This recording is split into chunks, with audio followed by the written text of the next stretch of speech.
Hello everyone. आज हम लोग देखेंगे कक्षा 12वीं छत्तीसगढ़ बोर्ड परीक्षा की तैयारी के लिए कक्षा 12वीं विषय गणित के कुछ प्रश्न देखेंगे। और ये जो प्रश्न हम लोग हल करेंगे ये चैप्टर अनुसार से रहेगा, और किस चैप्टर से कितने कितने नंबर आता है उसके अनुसार से हम लोग क्वेश्चन को देखेंगे। तो चलिए शुरू करते हैं। सबसे पहला जो चैप्टर है वो है संबंध एवं फलन। तो संबंध एवं फलन चैप्टर से कितने नंबर के क्वेश्चन आते हैं, क्या क्या क्वेश्चन आते हैं, इसके बारे में हम लोग देखेंगे। तो सबसे पहला जो चैप्टर है वो है संबंध फलन। यहाँ से 4 नंबर का एक क्वेश्चन आता है और इसमें अथवा भी रहता है। ठीक है, इसमें कॉन्सेप्ट देखेंगे, प्रीवियस ईयर के क्वेश्चन क्या क्या है उसको देखेंगे, और आने वाले मतलब कि अभी 2025 में क्या क्या प्रश्न आ सकते हैं ऐसे प्रश्नों को हम लोग देखेंगे। ठीक है, तो चलिए शुरू करते हैं। सबसे पहले कॉन्सेप्ट समझेंगे। तो सबसे पहले तो देख लेते हैं कि नंबर कितने का आता है। तो अगर हम लोग नंबर के बारे में बात करें तो देख लीजिए नंबर के बारे में। तो संबंध एवं फलन से अगर हम लोग बात करें संबंध एवं फलन से, तो संबंध एवं फलन से देख लीजिए कितने नंबर का आता है। 4 नंबर के एक क्वेश्चन आता है। ठीक है, और स्टार लगा है। स्टार लगा है इसका मतलब ये होता है कि इसमें आपको अथवा मिलेगा।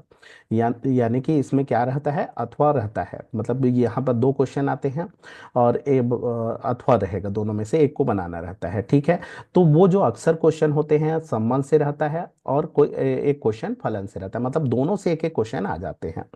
ठीक है, तो क्या क्या क्वेश्चन आए हैं उसको हम लोग देखेंगे और फिर एनालाइज करेंगे कि क्या क्या आ सकते हैं। ठीक है, तो चलिए हम लोग शुरू करते हैं संबंध और फलन के बारे में। संबंध और फलन के बारे में थोड़ा सा हम लोग कुछ वो देख लेते हैं, कॉन्सेप्ट समझ लेते हैं, और उसके बाद फिर हम लोग प्रश्न को हल करना स्टार्ट करेंगे। तो चलिए देखते हैं।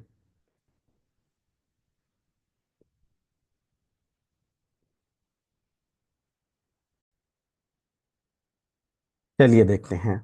तो सबसे पहले कॉन्सेप्ट वो समझ जाएंगे कि क्या क्या आता है, उसके बाद फिर हम लोग हल करना देखेंगे। तो चलिए देखते हैं संबंध क्या होता है, इसका कॉन्सेप्ट हम लोग समझ जाते हैं। संबंध क्या होता है, तो संबंध जानने से पहले आप लोगों को जानना होगा ऑर्डर पेयर। ऑर्डर पेयर या क्रमित युग्मी या कार्तीय गुणन क्या होता है। तो संबंध कहने का मतलब क्या होता है, संबंध मतलब आप ऑलरेडी जान रहे हैं। जैसे हम लोग व्यक्तियों में संबंध होता है, तो संबंध होने के लिए 2 व्यक्ति होना जरूरी होता है। अगर हमारे पास 2 व्यक्ति हैं तभी जाकर के हम लोग व्यक्त कर पाते हैं कि इन दोनों में क्या है, संबंध है।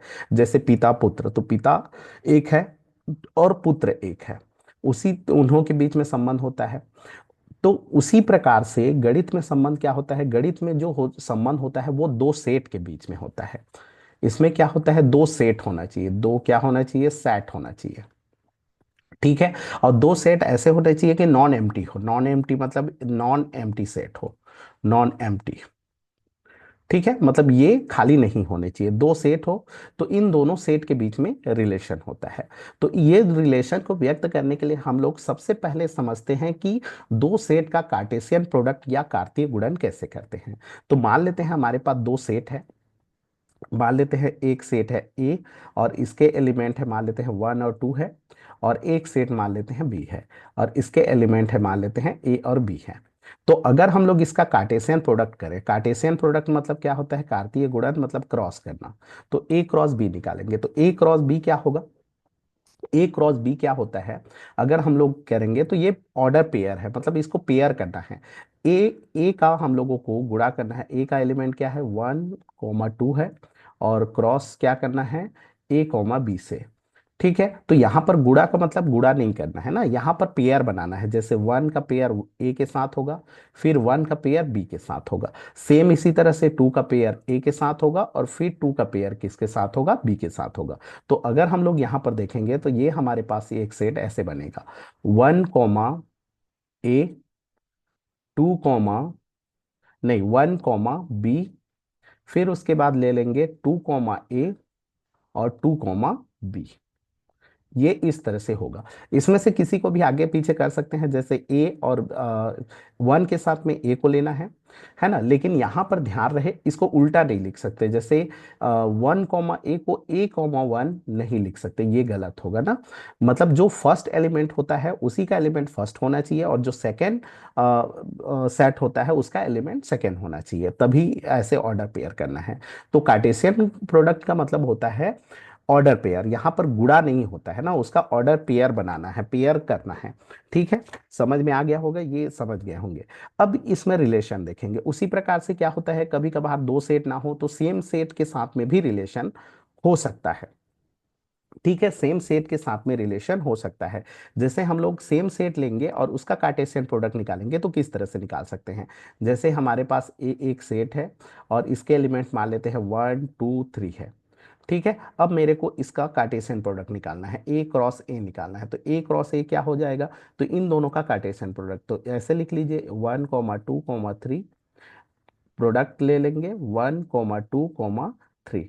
ठीक है, अब इसका हम लोग निकालेंगे तो पेयर करेंगे तो क्या होगा, वन का पेयर वन के साथ, 1 1 कॉमा वन का टू के साथ, फिर वन का थ्री के साथ। ठीक है, वन का क्या हो जाएगा, थ्री के साथ हो जाएगा। एक मिनट।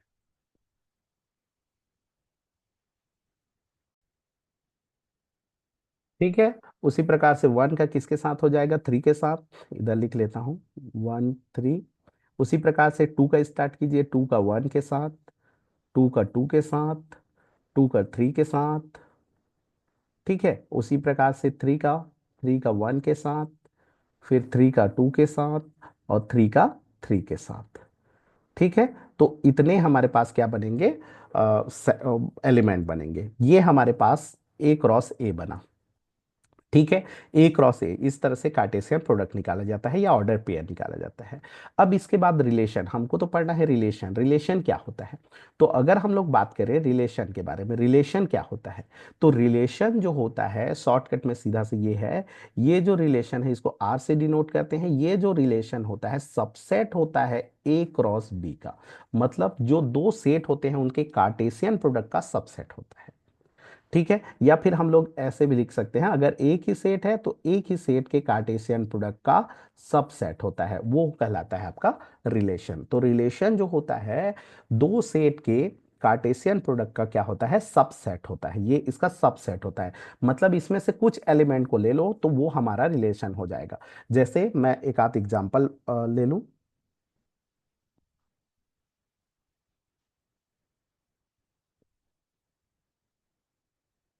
जैसे एक आध एग्जांपल ले लेते हैं।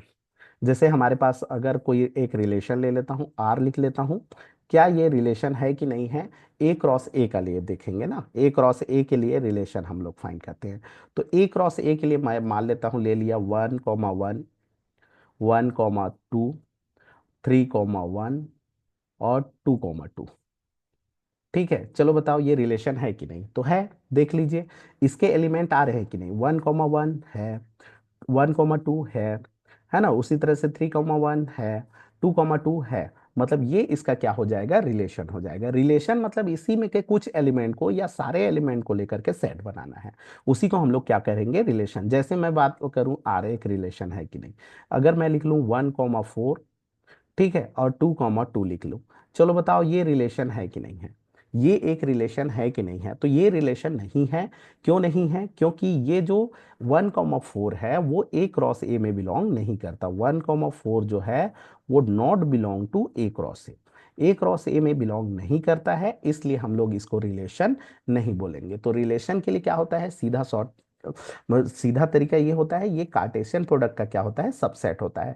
चाहे वो दो सेट हो, चाहे एक ही सेट का कार्टेशियन प्रोडक्ट हो, उनका क्या होता है, सबसेट को ही हम लोग क्या कहते हैं, रिलेशन कहते हैं। अब रिलेशन कितने टाइप के होते हैं, कैसे कैसे हल करेंगे उसको हम लोग देखेंगे, ये तो शॉर्ट है, ये सब समझ गए होंगे। चलिए देखते हैं, नेक्स्ट देखते हैं। तो रिलेशन में देखते हैं, रिलेशन जो होते हैं अगर हम लोग पढ़ेंगे तो रिलेशन के बारे में अगर बात करें तो रिलेशन मुख्य तौर पर बहुत सारे होते हैं। एक तो एम्प्टी रिलेशन होता है, जो पूरे रिलेशन होते हैं, यूनिवर्सल रिलेशन होता है। तो वो सब को छोड़ो, हम लोग जो एग्जाम में आता है ऐसे प्रश्नों को देखेंगे। तो एग्जाम में आने वाले क्वेश्चन क्या क्या है उसके हम लोग बात करते हैं। जैसे अगर हम लोग बात करें तो संबंध जो होता है मुख्य तौर पर हम लोग देखेंगे, एक हम लोग देखेंगे स्वतुल्य संबंध के बारे में, फिर सममित संबंध के बारे में देखेंगे, और संक्रामक संबंध के बारे में देखेंगे। अगर कोई रिलेशन ये तीनों को दर्शाता है तब हम लोग उसको बोलते हैं ये तुल्यता संबंध दर्शा रहा है, ये बहुत ही इंपॉर्टेंट है, यहां से क्वेश्चन आते हैं। ये इंपॉर्टेंट है, आपको ये समझना जरूरी है। स्वतुल्य संबंध क्या होता है, सम्मित संबंध क्या होता है, और संक्रामक संबंध क्या होता है। तो सबसे पहले बात करते हैं स्वतुल्य संबंध। स्वतुल्य संबंध क्या होता है, ठीक है। मान लेते हैं कोई एक रिलेशन है, ए और बी के बीच में मान लेते हैं कोई रिलेशन है, तो वही रिलेशन ए और ए के बीच में होना चाहिए। अगर ए और बी में कोई रिलेशन है, वही रिलेशन ए कॉमा ए में होने चाहिए, ठीक है। और ये जो ए है वो बिलोंग टू सेट ए हो, और B belong to set B भी हो सकता है, या तो एच भी हो सकता है। मतलब ये कौन से कार्टेशियन प्रोडक्ट का है वो डिपेंड करता है। तो हम लोग ये मान लेते हैं कि एक ही सेट का है, तो बी भी बिलोंग टू ए कर सकते हो। मतलब क्या होता है, ए को ए और बी के बीच में जो रिलेशन है वही रिलेशन ए का ए के साथ में होना चाहिए। जैसे एग्जाम्पल, समझ में नहीं आ रहा होगा तो एग्जाम्पल मैं बता दे रहा हूं। जैसे हमारे पास एक रिलेशन ए और बी में एक रिलेशन है, वो रिलेशन ये है कि ए माइनस बी जो है, ए माइनस बी जो है वो दो से विभाज्य है। ए माइनस बी जो है वो दो से विभाज्य है। दो से क्या है, विभाज्य है। ये प्रश्न आया भी है, इसलिए इसी को देख लेते हैं। इन दोनों के बीच में रिलेशन ये है कि ए माइनस बी जो है वो दो से विभाज्य है। तो क्या ए माइनस ए भी दो से विभाज्य होगा, तो देख लेते हैं। ए और रिलेशन देखेंगे ए के बीच में, मतलब इसमें क्या करना है, बी के स्थान पर आपको ए रखना है। तो ए माइनस ए, और ए माइनस ए कितना आएगा, जीरो। क्या जीरो दो के पहाड़ा में आता है, आता है। इसका मतलब दो के पहाड़ा में आता है। तो ये जो है, ये इस रिलेशन को हम लोग क्या कहेंगे, स्वतुल्य रिलेशन कहेंगे। ए कॉमा ए के लिए, ए कॉमा ए के लिए ये जो रिलेशन होगा वो स्वतुल्य कहलाएगा। ठीक है, नहीं समझ में आया होगा तो थोड़ा सा और देखते हैं इसके बारे में, कॉन्सेप्ट समझते हैं। या फिर अगर आपके पास सेट है, सेट है तो कैसे देखोगे कि वो स्वतुल्य रिलेशन है कि नहीं है। ठीक है, ये थोड़ा सा बड़ा पेज लेते हैं जी, अच्छे से समझ जाते हैं, क्योंकि यही मेन है। अगर इसको समझ जाओगे ना तो 4 नंबर पा जाओगे, नहीं तो दिक्कत जाएगा। तो चलिए, इसके लिए मैं थोड़ा सा बड़ा पेज ले लेता हूँ। चलिए देखते हैं स्वतुल्य संबंध या रिफ्लेक्सिव रिलेशन क्या होता है। तो रिफ्लेक्सिव रिलेशन के बारे में अभी जैसे मैं बता रहा था कि ए और बी में जो रिलेशन है वही रिलेशन ए के साथ होना चाहिए, ए का ए के साथ होना चाहिए, तब जाकर के हम लोग उस रिलेशन को क्या कहते हैं, स्वतुल्य रिलेशन कहते हैं। जैसे एक आध और रिलेशन देखते हैं। जैसे हमारे पास देख लेते हैं, L1 एक लाइन है और L2 एक लाइन है, और इन दोनों के बीच में एक रिलेशन दिया है कि L1 लाइन जो है वो समानांतर है L2 लाइन के। ड्रॉ कर सकते हैं, मान लेते हैं ये L1 लाइन है और ये L2 लाइन है, और ये दिया है कि ये दोनों समांतर हैं। तो क्या हम लोगों को देखना है ये स्वतुल्य रिलेशन है कि नहीं है। तो स्वतुल्य रिलेशन को चेक करने के लिए क्या करते हैं, स्वतुल्य रिलेशन को चेक करने के लिए जो पहला एलिमेंट होता है उसी के साथ संबंध देखते हैं। मतलब L1 का L1 के साथ बताओ क्या रिलेशन है। मतलब ये जो पहला लाइन L1 है ये इसी लाइन के साथ में क्या रिलेशन है। तो क्या इसके साथ में समांतर है, तो बिल्कुल है। स्वयं का लाइन जो होता है वो स्वयं लाइन के साथ में क्या होता है, हमेशा समांतर होता है। मतलब ये जो लाइन है इसी के ऊपर में एक और लाइन को एज्यूम कर लो, तो ये क्या लाइन समांतर नहीं है, तो है ना। संरेख है, मतलब एक ही के ऊपर में है, मतलब समांतर भी तो है, तो हम लोग इसको क्या बोल सकते हैं, समांतर बोल सकते हैं। तो इस तरह से रिलेशन को देखा जाता है। उसी प्रकार से मान लेते हैं कोई सेट है और बोला है कि स्वतुल्य है कि नहीं है, उसको चेक करके बताओ। जैसे ये तो ठीक है, ये तो मैं बोला कि एक रिलेशन दे दिया था। अगर हमारे पास कोई सेट दे दिया है और बोला है कि चलो बताओ ये स्वतुल्य रिलेशन है कि नहीं है। मान लेते हैं हमारे पास एक सेट दिया है आर, ठीक है। ये मतलब सेट नहीं जी, सॉरी, रिलेशन दिया है आर, और बोला गया है कि ये जो रिलेशन है वो स्वतुल्य है कि नहीं है वो चेक करके बताओ। और यहाँ पर दिया है ये ए क्रॉस ए के लिए है, और ए का एलिमेंट जो दिया है वो 1,2,3 दिया है, और पूछा गया है कि ये जो है रिलेशन है वो स्वतुल्य है कि नहीं है। तो मान लेता हूं मैं, ये सेट बना लिया और ये सेट है 1,2, 2,2 और 3,3। ठीक है। अब बताओ ये जो रिलेशन है ये स्वतुल्य है कि नहीं है। तो स्वतुल्य कहने का मतलब होता है डबलेट होना चाहिए, मतलब सारे एलिमेंट के डबलेट होने चाहिए। एक्स्ट्रा हो तो चल जाएगा, ना हो तो नहीं चलेगा। कहने का मतलब देखिए, इसमें ए का एलिमेंट क्या है, 1 है और 2 है और 3 है। तो एक ए का ए से रिलेशन, मतलब यहां पर जो है ए 1,1 होने चाहिए। अगर स्वतुल्य होगा तो 1,1,1 होगा, 2,2 भी होने चाहिए और 3,3 भी होने चाहिए। तब जा करके ऐसे रिलेशन को हम लोग क्या बोलते हैं, स्वतुल्य संबंध बोला जाता है। तब इसको हम लोग क्या कहते हैं, स्वतुल्य संबंध कहते हैं। तो क्या ये रिलेशन स्वतुल्य है, तो नहीं है। देख लीजिए, 1 1 नहीं है, 2 2 है, 3 3 है, ये तो ठीक है, लेकिन 1 1 नहीं है, इस कारण से ये स्वतुल्य नहीं है। अब मैं दूसरा रिलेशन लिख लेता हूं। ये रिलेशन कुछ ऐसे दिया है, 1 1 2 1 3 3 और 2 2। अब बताओ ये स्वतुल्य है कि नहीं है, तो ये है। क्यों है, क्योंकि देख लीजिए, ये 1 1 भी है, 2 2 भी है और 3 3 भी है। जो सेट के लिए बोला रहेगा रिलेशन, उसके सारे एलिमेंट के डबलेट होने चाहिए। सीधा सा बात है, शॉर्ट ट्रिक क्या होता है, अगर दूसरे शब्दों में आप समझोगे तो स्वतुल्य का मतलब होता है डबलेट होना चाहिए।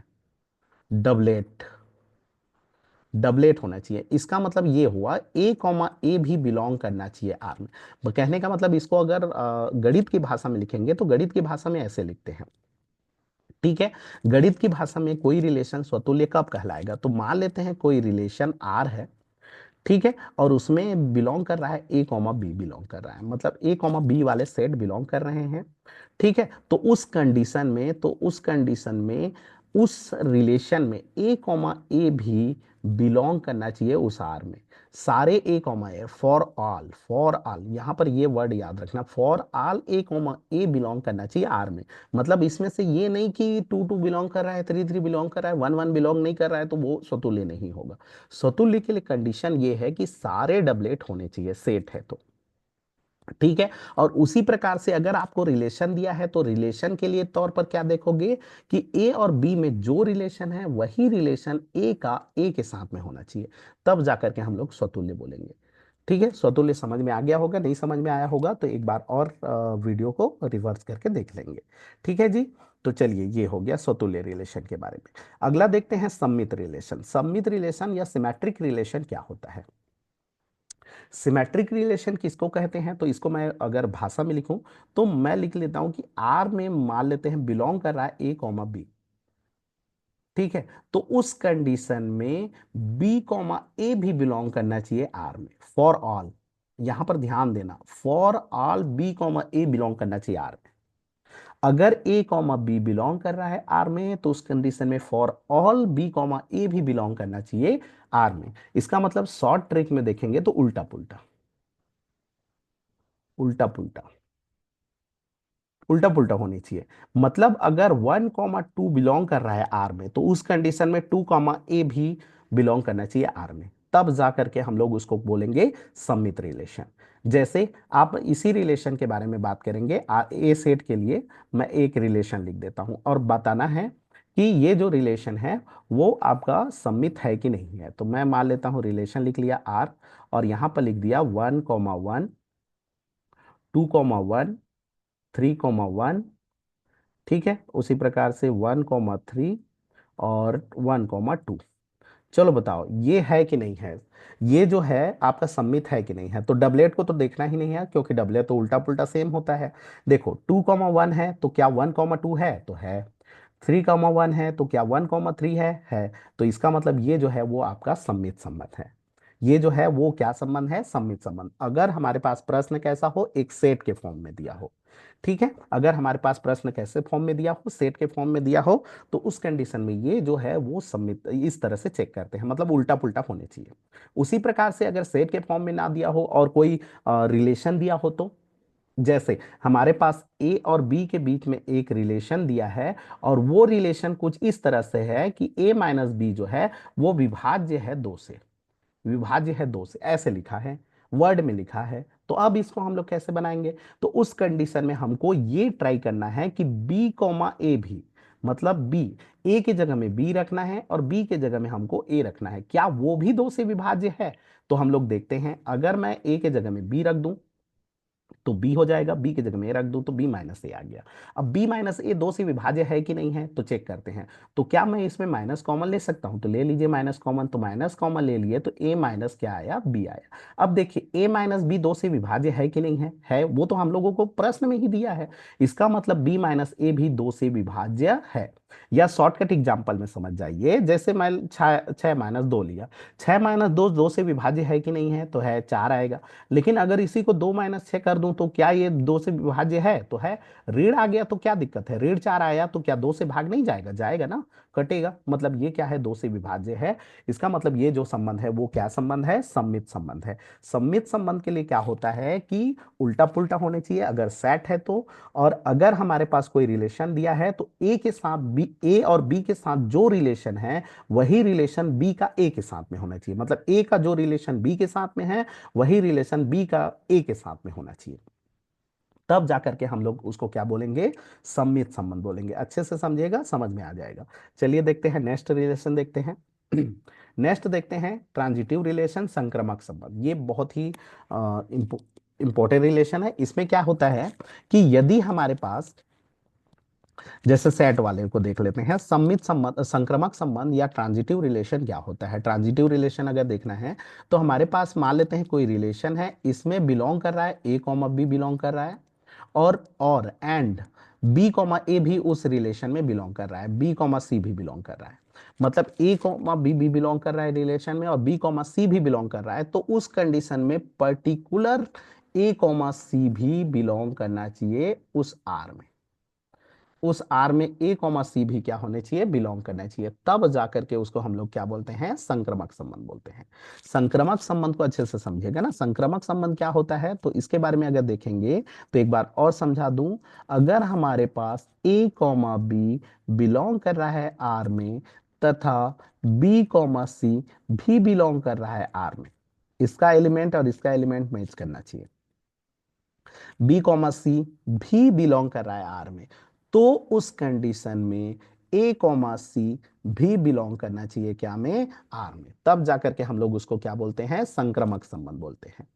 ठीक है, ये संक्रामक संबंध होता है। लेकिन इसका एक स्टेटमेंट ये भी है, अगर हमारे पास ए कॉमा बी बिलोंग कर रहा है आर में, लेकिन तथा बी कॉमा जो सी है वो बिलोंग नहीं कर रहा है आर में, मतलब इसमें दो सेट होता है ना, ए कॉमा बी बिलोंग कर रहा है आर में लेकिन बी कॉमा सी जो है वो आर में है ही नहीं, तो भी उस कंडीशन में उसको तीसरे को चेक नहीं करना है। तो ए कॉमा सी चेक नहीं करना है, इसको चेक नहीं करना है और नहीं करना है, और ये भी आपका संक्रामक संबंध है। संक्रामक संबंध के लिए इंपॉर्टेंट टॉपिक दो होता है ना, अगर ए कॉमा बी बिलोंग कर रहा है आर में और बी कॉमा सी भी बिलोंग कर रहा है आर में, तो उस कंडीशन में ए कॉमा सी भी बिलोंग करना चाहिए आर में, तभी जाकर के हम लोग उसको संक्रामक बोलेंगे। उसी प्रकार से अगर बी कॉमा सी बिलोंग नहीं कर रहा है आर में तो ए कॉमा सी चेक ही नहीं करोगे और बोलोगे ये संक्रामक संबंध है। उस कंडीशन में क्या होता है, ये संक्रामक संबंध है। ठीक है, जैसे एग्जाम्पल के तौर पर इसको अच्छे से चेक करना पड़ता है, एक एक को चेक करना पड़ता है। ठीक है, और इसके लिए चेक करने का नियम मैं बता दे रहा हूं। जब भी आप इसको चेक करोगे, जब भी आप इसको क्या करोगे, चेक करोगे, तो चेक करने का नियम ये है, पहला नियम डबलेट को चेक नहीं करना है, डबलेट नॉट चेक। ठीक है, डबलेट को चेक नहीं करना है और बाकी सारे एलिमेंट को चेक करना है, बाकी सारे एलिमेंट को आपको चेक करना है। जैसे मैं मान लेता हूं हमारे पास एक रिलेशन दे दिया है, एक सेट है 1, 2, 3, और इसके लिए एक रिलेशन हमारे पास गिवन है, और वो रिलेशन ऐसे लिखा है 1, 1, 2, 1, और ये एक लिखा है 1, 3। ठीक है, और ये एक लिखा है 3, 2, और एक लिखा है 2, 3। चलो बताओ, ये जो संबंध है आपका संक्रामक है कि नहीं है, संक्रामक है कि नहीं है, इसको हम लोगों को चेक करना है। तो संक्रामक रिलेशन है कि नहीं है, इसको चेक करने के लिए हम लोग सारे को चेक करेंगे। तो चेक करने का तरीका अभी मैं बताया आप लोगों को, डबलेट को नहीं करना है, इसको छोड़ो। ठीक है, अब देखो, इसको देखो, 2, 1 है, तो इसको मान लो ए, इसको मान लो बी। अब देखो 1 किससे स्टार्ट हो रहा है, इससे स्टार्ट हो रहा है, ये हो गया बी और ये हो गया सी। ठीक है, तो यहां पर देखिए ए सी क्या बना, ए सी बना हमारे पास 2, 3। क्या 2, 3 है। तो क्या 2, 3 है, तो ये चेक हो गया, ये चेक हो गया, ये चेक, ये नहीं, अभी केवल इसके लिए चेक कर रहे हैं, तो मतलब ये राइट है, ये संक्रामक संबंध को फॉलो कर रहा है। अगला हम लोग इसको चेक करेंगे, 1, 3 देखें, तो इसको मान लो ए और इसको मान लो बी, तो थ्री से कोई स्टार्ट हो रहा है क्या? पीछे भी देख सकते हो, आगे भी, ऐसा नहीं कि पीछे चेक किया और छोड़ देना है, पीछे आगे दोनों तरफ। तो ये थ्री से स्टार्ट हो रहा है, ये हो गया ए और ये हो गया, नहीं बी हो गया और ये हो गया सी। मतलब यहां पर बी भी मैच किया तो वन और टू होने चाहिए। क्या वन कॉमा टू बिलोंग कर रहा है? नहीं, बस खत्म। अगर एक भी गलती बता दोगे तो आपका संक्रामक संबंध नहीं होगा। लेकिन ध्यान रहे कि उसमें से अगर एक भी गलती को छोड़ दोगे और बोल दोगे कि संक्रामक संबंध है, मतलब 900 मेंबर हैं और उसमें से 99 को चेक किए और पता चला कि उसके लिए संक्रामक है, और बोले कि 100 को छोड़ो, चेक नहीं करना है और ये संक्रामक है लिख दिए, तो ये गलत है। मतलब अगर सारे के सारे जब तक एलिमेंट को चेक नहीं करोगे और नहीं पाओगे कि वो संक्रामक है, तब तक आप चेक करते ही रहना है। और एक भी गलत बता दोगे तो फिर वो संक्रामक नहीं है, चाहे वो कुछ भी को बता दो। तो यहां पर देख लीजिए, तो इसको लिखना क्या है, लिखने का तरीका मैं क्वेश्चन में बताऊंगा, पहले आप लोग समझ जाइए। जैसे हम लोग परीक्षा में जो प्रश्न आते हैं तो उसको हम लोग कैसे लिखेंगे और किस तरह से वो करेंगे, उसके बारे में हम लोग देखेंगे। सबसे पहले हम लोग चेक करना सीखिए। तो यहाँ पर देख लीजिए, यहाँ पर किसके लिए मैं चेक किया तो नहीं था, तो देखिए यहाँ पर लिखना था 1,3 बिलोंग टू आर है, एंड 3,2 ये भी बिलोंग टू आर है। लेकिन लेकिन यहां पर 1,2 था, ये तो बी हो गया, बी बी को छोड़ दो तो A,C 1,2 आना चाहिए, ये नॉट बिलोंग टू आर है। देख लो इस रिलेशन में है क्या? नहीं, इस कारण से ये संक्रामक संबंध नहीं है। बाकी को चेक ही नहीं करना है, एक स्टेटमेंट बता दो गलत, फिर वो गलत होगी। ठीक है, तो इस तरह से हम लोग चेक करके देखेंगे कि कौन सा संबंध संक्रामक है और कौन सा संबंध संक्रामक नहीं है। चलिए देख लेते हैं कुछ अलग प्रश्न को, एक दो ठो और देख लेते हैं प्रैक्टिस तौर पर। ठीक है, एक दो और देख लेते हैं, फिर उसके बाद तो चलिए देखते हैं। जैसे हमारे पास कोई और रिलेशन एक देख लेते हैं, जिसमें हम लोगों को बताना होगा कि वो ट्रांजिटिव रिलेशन है कि नहीं है, या संक्रामक संबंध है कि नहीं है। तो मान लेते हैं हमारे पास एक रिलेशन और ले लेता हूँ। जैसे एक रिलेशन आर लिखा है, और ये रिलेशन कुछ इस तरह से लिखा है, 1,1, 2,2 और 3,3, और एक लिखा है 1,3। ठीक है, तो अब इसको आप लोग चेक करके बताइए कि ये जो रिलेशन है ये संक्रामक है कि नहीं है। तो संक्रामक रिलेशन चेक करने के लिए सबसे पहले तो मैं बोला था डबलेट चेक नहीं करना है, ये राइट मारो ये है, ये राइट मारो है, ये डबलेट राइट मारो ये है। डबलेट को चेक करना ही नहीं है। ठीक है, डबलेट को कभी भी चेक नहीं करते हैं। ठीक है, बाकी जो एलिमेंट है उसको चेक करना है। तो जैसे ये एलिमेंट बच गया तो इसको देखो, तो ये हो गया ए, ये हो गया बी। अब देखो तीन से कोई स्टार्ट हो रहा है क्या? तो पीछे भी देख सकते हो, तो ये हो रहा है, ये हो गया बी और ये हो गया सी, ये हो गया बी और ये क्या हो गया? सी हो गया। चलिए देखते हैं, तो ये हो गया ए और ये हो गया बी। तो अगर हम लोग देखेंगे ए और सी, तो ए और सी क्या बन रहा है? 1,3। तो 1,3 बिलोंग कर रहा है क्या? तो यही 6।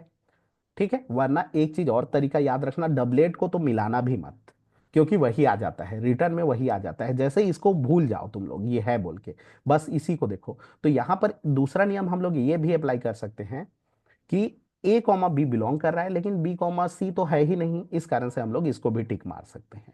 या फिर नहीं तो पीछे चेक कर सकते हो, वही वही आ जाएगा। तो देखिए सारे एलिमेंट को चेक किया।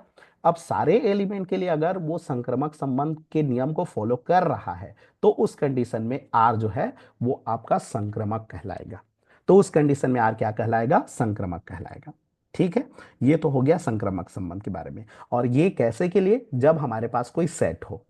लेकिन अगर हमारे पास सेट ना हो, एक रिलेशन हो, एक रिलेशन हो, रिलेशन दिया हो, जैसे हमारे पास एक थ्योरी के रूप में रिलेशन दिया हो, तो उस कंडीशन में संक्रामक को चेक कैसे करते हैं? तो उसके लिए भी वही है, नियम यही है कि ए और बी, जैसे इसके लिए देख लीजिए, अगर हमारे पास कोई थ्योरी दिया हो तो उस कंडीशन में हम लोग क्या करेंगे? तो अगर हमारे पास ये नियम है, याद रखना, ए और बी में जो रिलेशन है एंड बी और सी में वही रिलेशन है, ठीक है, तो उस कंडीशन में हम लोगों को ए और सी में रिलेशन वही होना चाहिए, तब जाकर के हम लोग उसको क्या बोलेंगे? संक्रामक रिलेशन बोलेंगे। ठीक है, लेकिन ये जो रिलेशन होता है इसको आपको कल्पना करना पड़ता है, इसको इमेज करना पड़ता है, इमेजिन करना पड़ता है। ये जो है ये इमेजिन करना पड़ेगा, ये जो रिलेशन है, और उसके बाद फिर आगे को चेक करना ही पड़ेगा। मैं बोला सेट के लिए अपना बी कॉमा सी नहीं दिया, बी कॉमा सी नहीं दिया है तो नहीं चेक करोगे। लेकिन अगर आपके पास कोई थ्योरी दिया है तो उस कंडीशन में आप सोचोगे और बोलोगे कि ऐसा है, तो उस कंडीशन में तीसरा वाले को चेक जरूर करोगे। जैसे एक आध एग्जांपल के थ्रू देखते हैं। ठीक है, जैसे मैं एक एग्जांपल ले लेता हूं और उसके थ्रू देखते हैं। जैसे हमारे पास एक लाइन ले लेते हैं। जैसे देख लीजिए L1 लाइन और जो L2 लाइन है, इन दोनों के बीच में रिलेशन जो है वो रिलेशन है कि L1 जो है वो समांतर है L2 के। L1 लाइन और L2 लाइन में रिलेशन इस तरह से है कि ये दोनों समांतर है। ठीक है, बढ़िया बात है। तो मतलब इसका इमेज ड्रॉ करो, क्योंकि ये तो लिखा है स्टेटमेंट में। तो ये हो गया L1 लाइन, ये हो गया L2 लाइन। अब यहाँ पर इमेज करो, इमेज ये करो तथा, तो हम लोग यहाँ पर केवल इतना दिया रहेगा। तो हम लोग ये करेंगे, तब इसके बाद हम लोग क्या करेंगे, है ना। अब हम लोग यहाँ पर मानेंगे कि L2 जो लाइन है, इसमें एक L3 लाइन एज्यूम करेंगे, एक L3 लाइन एज्यूम करेंगे जो कि उस रिलेशन में बिलोंग करता है। यहां पर ध्यान दीजिएगा, L1 L2 और L3 के लिए चेक किया जाता है ये सारे।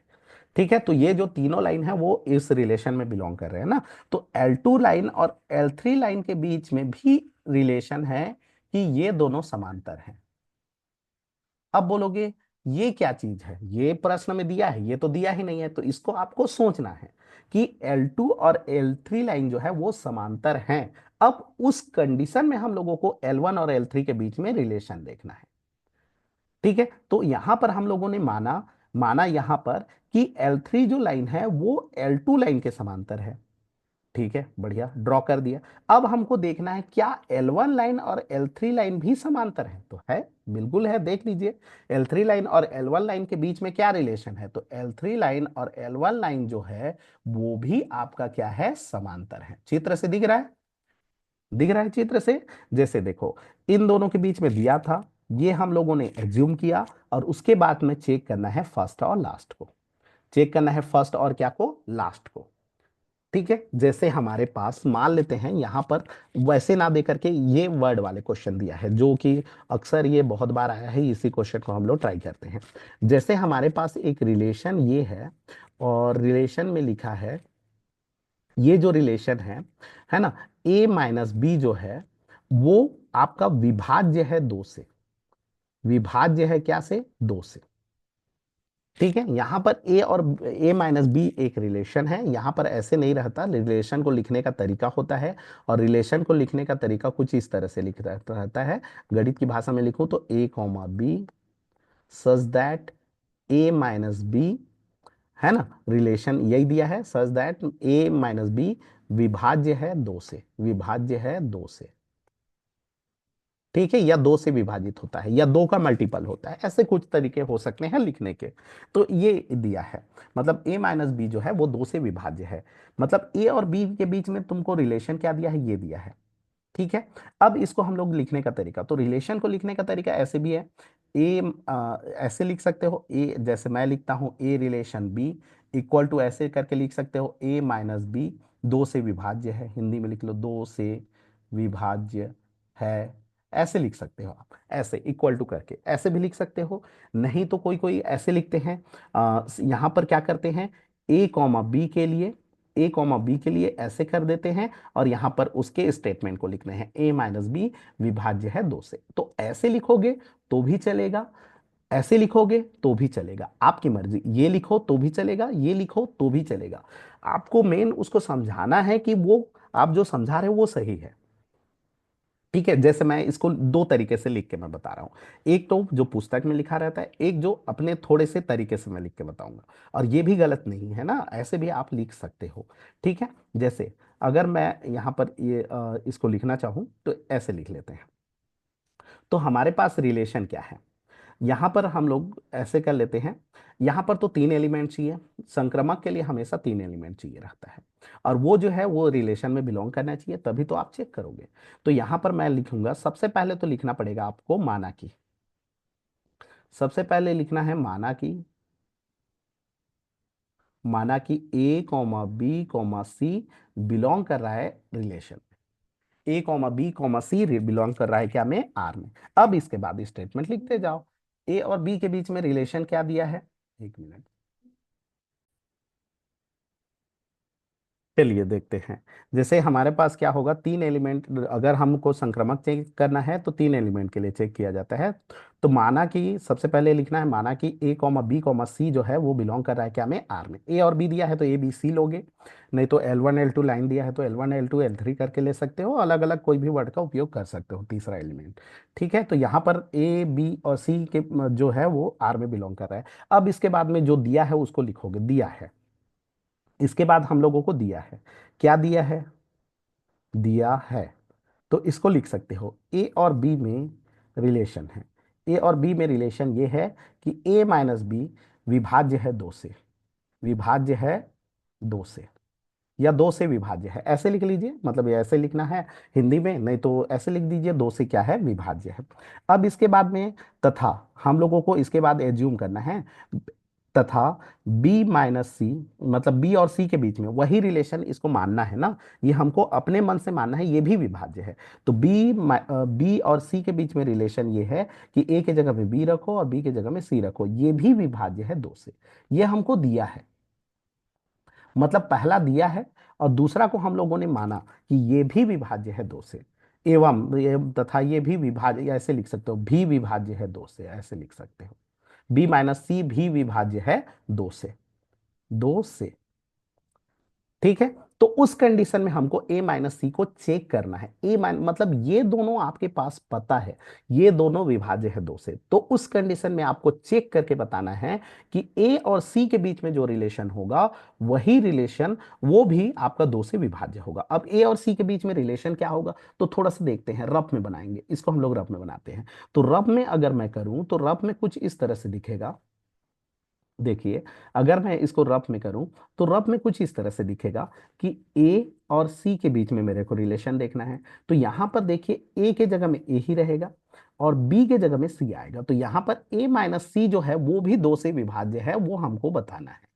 ये हमको दो से विभाज्य है, ये हमको बताना है। बस आपको फाइनल क्या बताना है वो आपको पता होना चाहिए, आपको ये बताना है। अब ये कैसे बताओगे, तो इसको कई तरीका होता है, अगर प्रैक्टिस किए रहोगे तो आपको समझ में आ जाता है।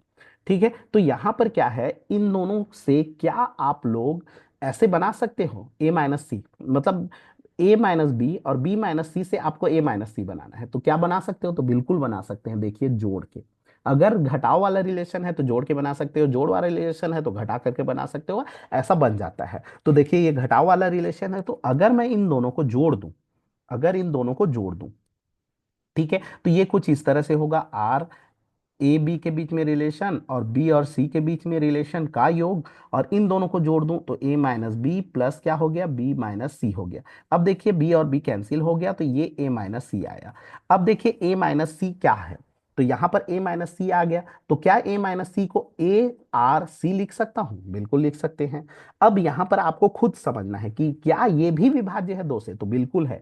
देखिए, ए माइनस ए और बी के बीच में जो रिलेशन है वो विभाज्य है दो से, बी और सी के बीच में जो रिलेशन है वो भी विभाज्य है दो से, तो क्या इन दोनों का योग भी दो से विभाज्य होगा, तो बिल्कुल होगा, बिल्कुल होगा। मतलब दो संख्याओं का अगर दो संख्याएं जो है विभाज्य है दो से, तो उनका योग भी दो से विभाज्य होगा।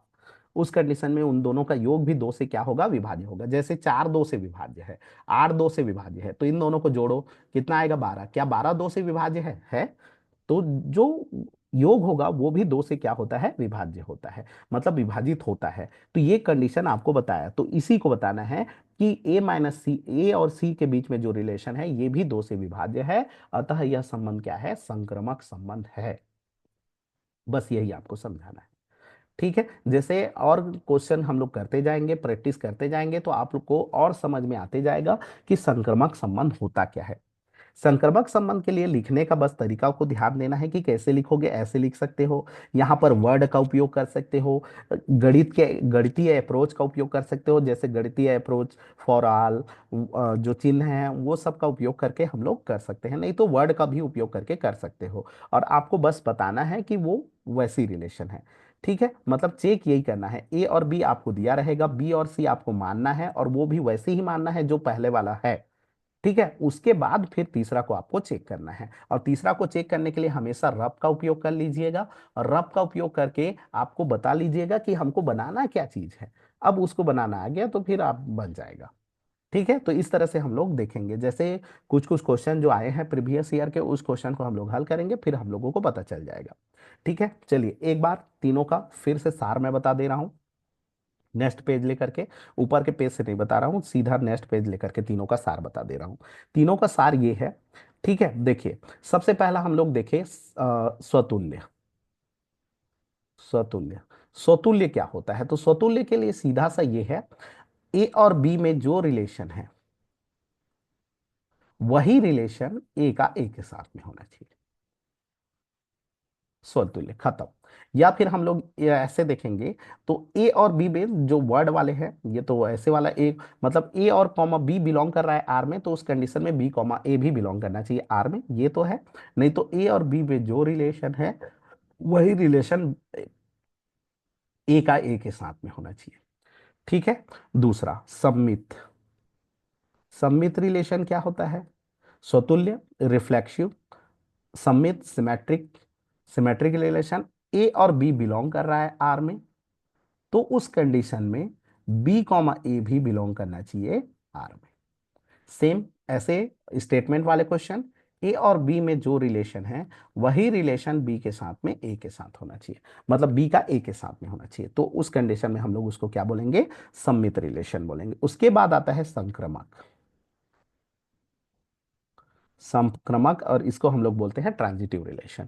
ट्रांजिटिव रिलेशन क्या होता है कि ये दो स्टेटमेंट है ना, ए और बी बिलोंग कर रहा है आर में, एंड मतलब तथा होना ही चाहिए कंपलसरी, है ना, बी और सी बिलोंग कर रहा है आर में, तो उस कंडीशन में ए कॉमा सी बिलोंग करना चाहिए क्या में? आर में। लेकिन दूसरा स्टेटमेंट ये भी होता है, अगर ए बी बिलोंग कर रहा है आर में, लेकिन लेकिन यहां पर तथा लिख सकते हो, बी और सी, बी कॉमा सी जो है वो बिलोंग नहीं कर रहा है आर में, तो तीसरा चेक ही नहीं करना है, उस कंडीशन में भी सम्मित संक्रमक है, सॉरी क्या है? संक्रमक है।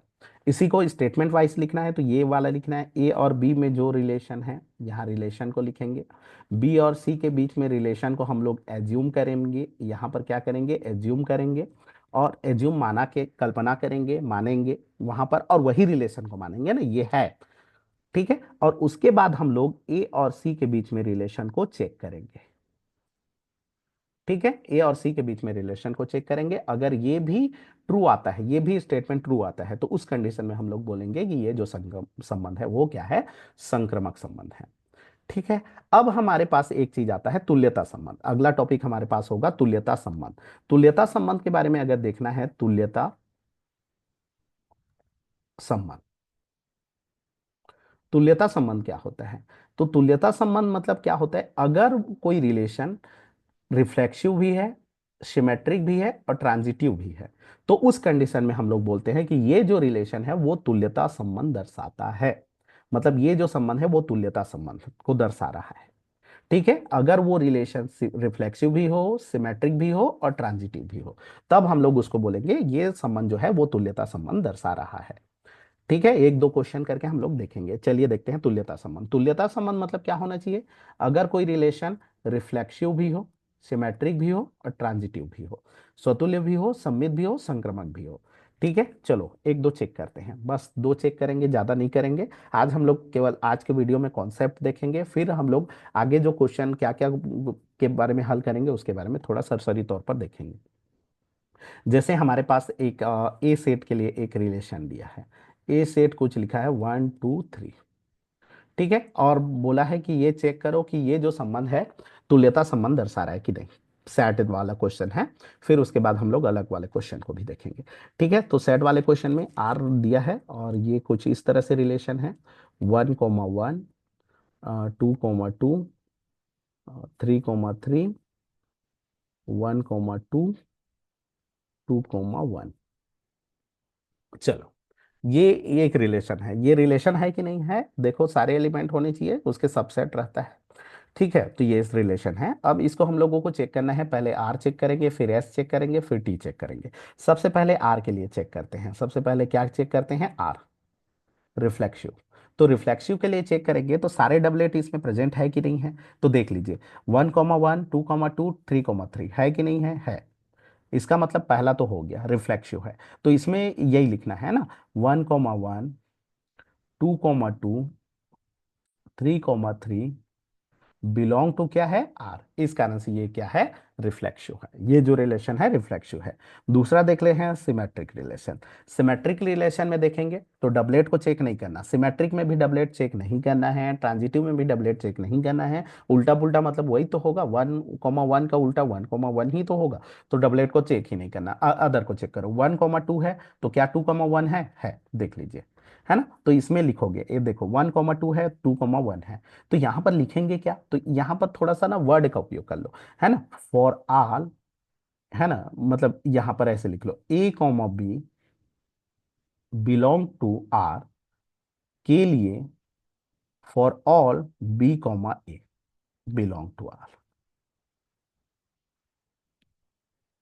या फिर ये फॉर ऑल को यहां लगाओ जी, फॉर ऑल यहां, फॉर ऑल इसको पढ़ते हैं, for all A, B belong to R के लिए, है ना, B, A बिलोंग कर रहा है आर में, माने सारे को हम लोग चेक कर लिए, सारे को चेक कर लिए, लिखने का तरीका यही होता है, इसमें भी लिखने का तरीका यही है, इसमें लिख सकते हो फॉर ऑल A,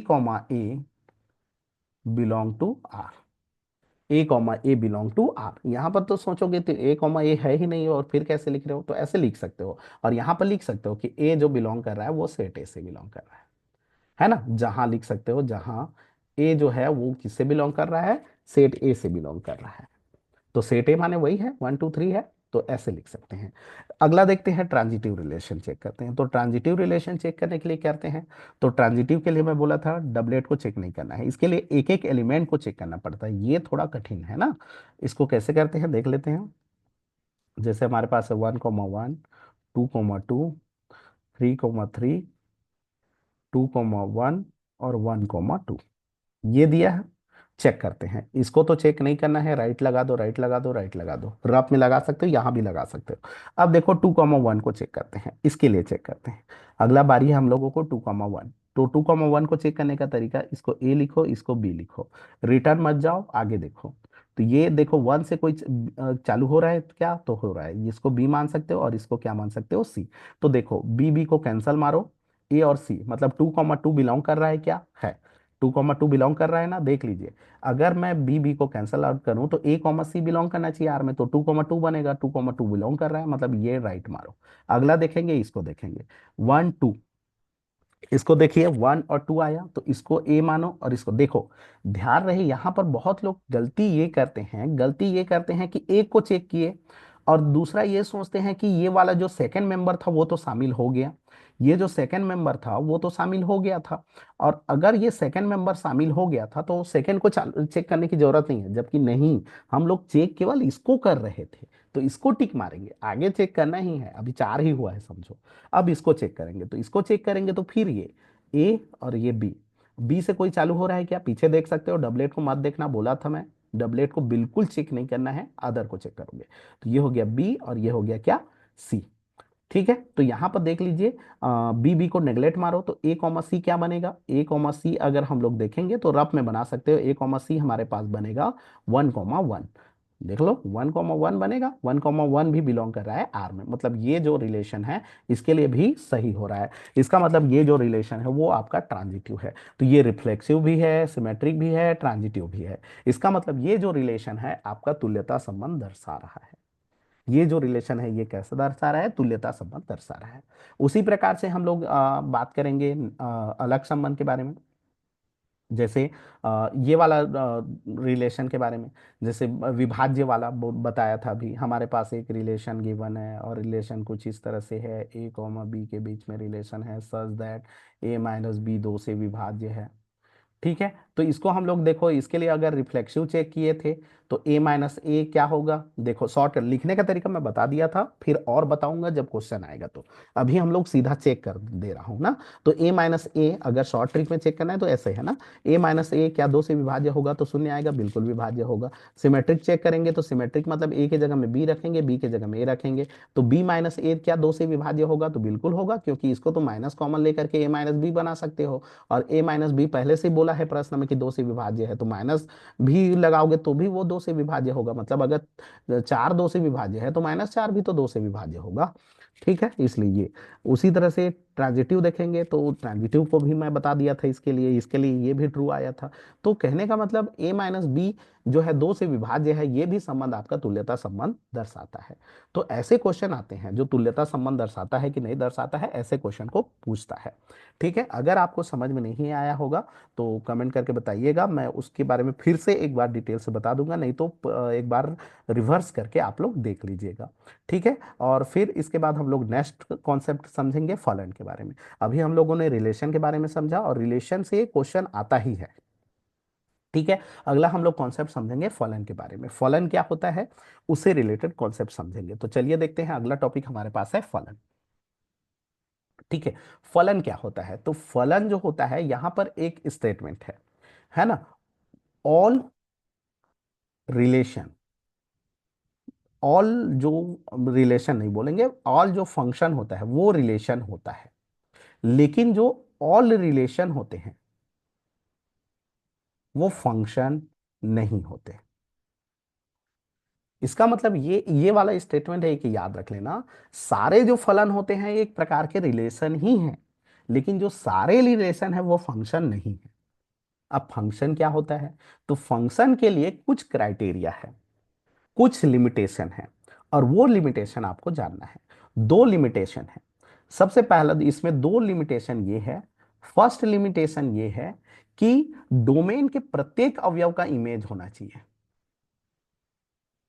डोमेन के प्रत्येक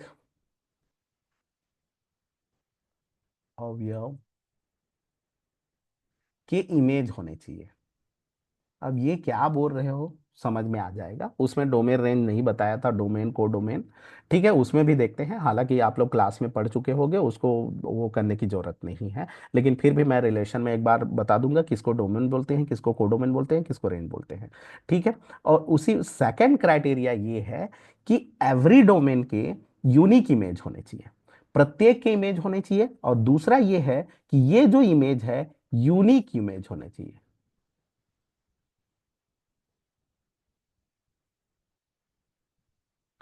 क्या होने चाहिए, यूनिक इमेज। यूनिक इमेज का मतलब होता है एक से ज्यादा इमेज ना हो, एक से ज्यादा इमेज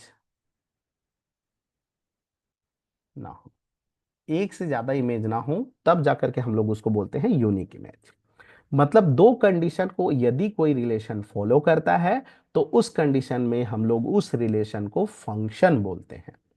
मतलब अगर कोई रिलेशन इन दो कंडीशन को फुलफिल करेगा तो उस कंडीशन में हम लोग बोलेंगे उस रिलेशन को फंक्शन। ठीक है, फंक्शन के लिए ये दो क्राइटेरिया जरूरी है। ठीक है, अब इसमें से डोमेन और रेंज या कोडोमेन या इमेज क्या क्या होता है उसके बारे में थोड़ा सा देख लेते हैं। जैसे इसके जस्ट ऊपर में देख लेते हैं, जैसे हमारे पास कोई रिलेशन है, रिलेशन को लिखने का बेसिक तरीका क्या होता है उसको मैं बता दे रहा हूं। जैसे आप लोग ये तो समझ गए कि रिलेशन जो होता है वो दो सेट के कार्टेशियन प्रोडक्ट से आता है, दो सेट के क्या से आता है, कार्टेशियन प्रोडक्ट के आता है। ठीक है, तो इसी कार्टेशियन प्रोडक्ट का सबसेट होता है रिलेशन जो होता है, इस कार्टेशियन प्रोडक्ट का क्या होता है, सबसेट होता है। ठीक है, ये जो होता है सबसेट होता है। अब मान लो मैं कोई एक रिलेशन लिख लिया, मान लेते हैं हमारे पास एक रिलेशन लिख लिया, 1,2, 2,3 और 3,4। 3,3 लिख लेता हूँ, 4 एलिमेंट नहीं लेता हूँ ना। ठीक है, अब इसमें से अगर हम लोग देखेंगे हमारे पास ये जो आया है वो ए सेट से आया है, और इसके जो एलिमेंट है वो है 1,2,3। ठीक है, अब इसमें से डोमेन क्या है और रेंज क्या है, तो इसके जो फर्स्ट एलिमेंट होते हैं रिलेशन के उसको हम लोग डोमेन कहते हैं। इसका मतलब डोमेन जो आर है, डोम आर जो है वो है 1,2,3, फर्स्ट एलिमेंट। और ये जो सेकेंड एलिमेंट है वो है आपका रेंज। अगर हम लोग रेंज आर देखेंगे तो ये जो रेंज आर है वो है 2,3,3, मत लिख देना, किसी भी सेट में एलिमेंट को डबल नहीं लिखा जाता। ठीक है, सेट अगर पढ़ोगे तो आपको समझ में आ जाएगा कि एलिमेंट कभी भी डबल नहीं लिखते। दूसरा चीज, आप उल्टा पुल्टा किसी को आगे किसी को पीछे लिख दो, कोई फर्क नहीं पड़ता है। इसका मतलब क्या हुआ कि ये 2,3 जो होगा इसका क्या हो जाएगा, रेंज हो जाएगा। इसका क्या आ गया, रेंज। अब इसमें से एक वर्ड आता है कोडोमेन। कोडोमेन क्या है, कोडोमेन, तो कोडोमेन का मतलब होता है वो जो सेट का जो सेकंड एलिमेंट होता है, सेकंड जो सेट होता है, इसी को हम लोग कोडोमेन बोलते हैं।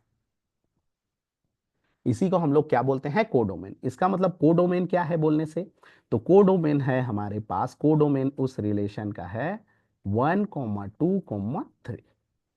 1,2,3 इसका क्या है, इस रिलेशन का कोडोमेन है।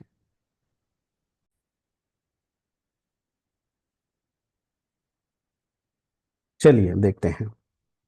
ठीक है, तो इसमें से क्या होता है देखिए, कोडोमेन मतलब क्या होता है, जो सेकंड जो सेट होता है कार्टेशियन प्रोडक्ट का, उसी को हम लोग कोडोमेन बोलते हैं। ठीक है, तो फर्स्ट एलिमेंट को डोमेन बोलते हैं क्या, नहीं। इसमें क्या होता है कि सबसेट है, तो कभी कभार क्या होता है पूरे एलिमेंट नहीं रहते हैं। ठीक है, तो जो रिलेशन दिया है उसके बारे में बात कर रहे हैं, तो कोडोमेन उसी को लेना है।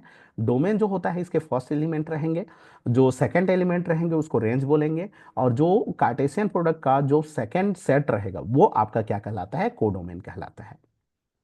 ठीक है, तो यहां पर रिलेशन क्या होता है, तो रिलेशन ये है कि ये जो, नहीं सॉरी, फंक्शन, अभी हम लोग पढ़ रहे हैं फंक्शन के बारे में। चलिए फंक्शन के बारे में देखते हैं।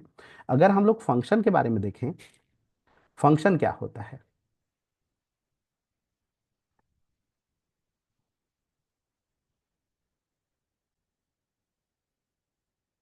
देखिए फंक्शन क्या होता है, अगर हम लोग फंक्शन के बारे में देखें, तो अभी हम लोग फंक्शन देख रहे थे, तो फंक्शन अगर हम लोग देखें, फंक्शन क्या होता है, तो फंक्शन ये है कि मान लेते हैं हमारे पास ए एक सेट है, और उसके एलिमेंट ये है कि 1,2,3 दिया है, और हमारे पास एक रिलेशन दिया है। रिलेशन तो इसके कार्टेशियन प्रोडक्ट का सबसेट होगा, और इसका कार्टेशियन प्रोडक्ट माने जान रहे हो सारे कितने एलिमेंट रहेंगे, 9 एलिमेंट रहते हैं।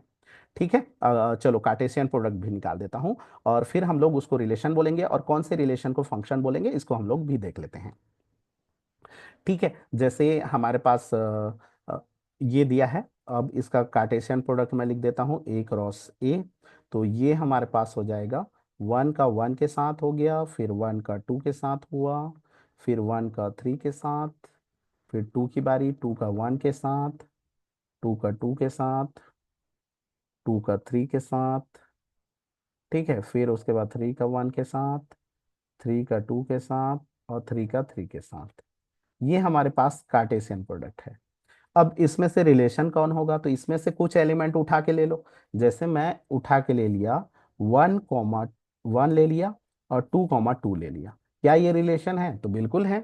इसको हम लोग रिलेशन बोल देंगे। क्या ये फंक्शन है, तो फंक्शन के लिए दो क्राइटेरिया फुलफिल होने चाहिए। दो क्राइटेरिया फुलफिल ये होने चाहिए कि, सॉरी जी, डोमेन भी ना, जो रिलेशन दिया रहेगा ना डोमेन, देखो यहां पर एक वर्ड मैं वहां पर बोल दिया। इसमें से डोमेन और कोडोमेन क्या होता है, तो ये जो फर्स्ट एलिमेंट होता है उसमें मैं बोल दिया था कि रिलेशन को देख लेना, फर्स्ट एलिमेंट को डोमेन बोलोगे। ऐसा नहीं है, डोमेन मतलब होता है ए। ये जो फर्स्ट मेंबर होगा इसको डोमेन बोलते हैं। ये जो सेकंड होता है इसको सीडी कोडोमेन बोलते हैं। याद रखिए, डोमेन इसको बोलेंगे। तो ए मतलब 1, 2, 3। क्या 1, 2, 3 के सारे के इमेज हैं, देखो यहां पर 1 का इमेज है। ठीक है, 1 का इमेज है, 2 का भी इमेज है, लेकिन 3 का इमेज है क्या, नहीं। देखिए 1 का इमेज कौन है, देखो इसको बोलते हैं इमेज, और ये जो रहता है इसको बोलते हैं प्री इमेज। इसको क्या के नाम से जानते हैं, प्री इमेज बोलते हैं। जैसे 1 का इमेज 1, 2 का इमेज 2 है। तो यहां पर देखिए 1 का इमेज 1 आया, 2 का इमेज क्या आया, 2 आया, लेकिन 3 का इमेज नहीं है। 3 का इमेज इस रिलेशन में है क्या, नहीं। इस कारण से ये फंक्शन नहीं है, ये फंक्शन नहीं। क्योंकि सारे डोमेन के एलिमेंट का क्या होना चाहिए, इमेज होना चाहिए, तब जाकर के हम लोग उसको क्या बोलेंगे, फंक्शन बोलेंगे। अब एक रिलेशन और लिख देता हूं, जैसे एक आधा और रिलेशन लिख दिया।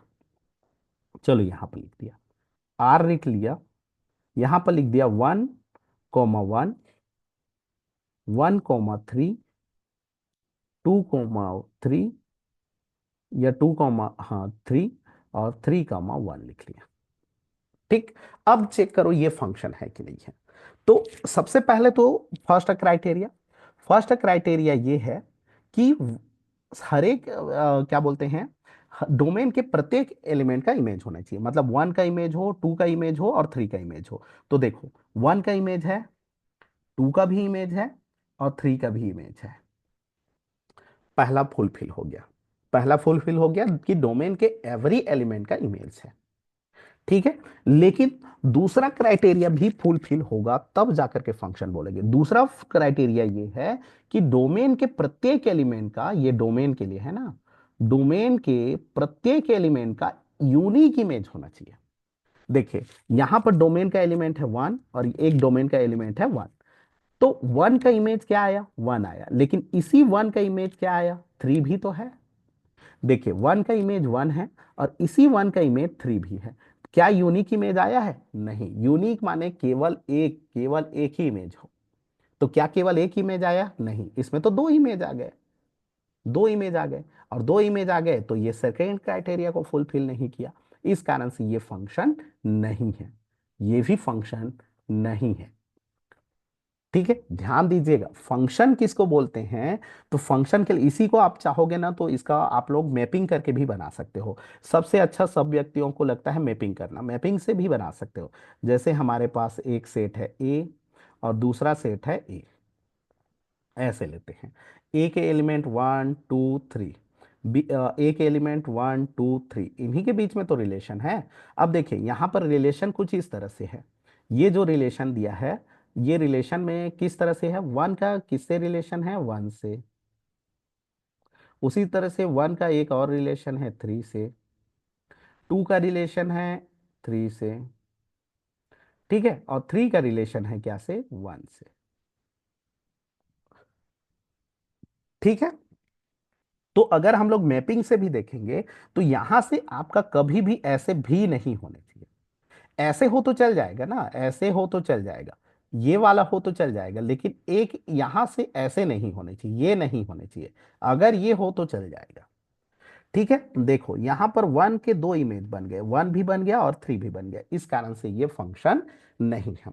चलो मैपिंग के थ्रू आप लोगों को समझाता हूं कि फंक्शन क्या होता है। ठीक है, फिर उसके बाद हम लोग क्वेश्चन को देखते जाएंगे। चलिए देखते हैं, एक मिनट, थोड़ा सा और कॉन्सेप्ट को समझते हैं।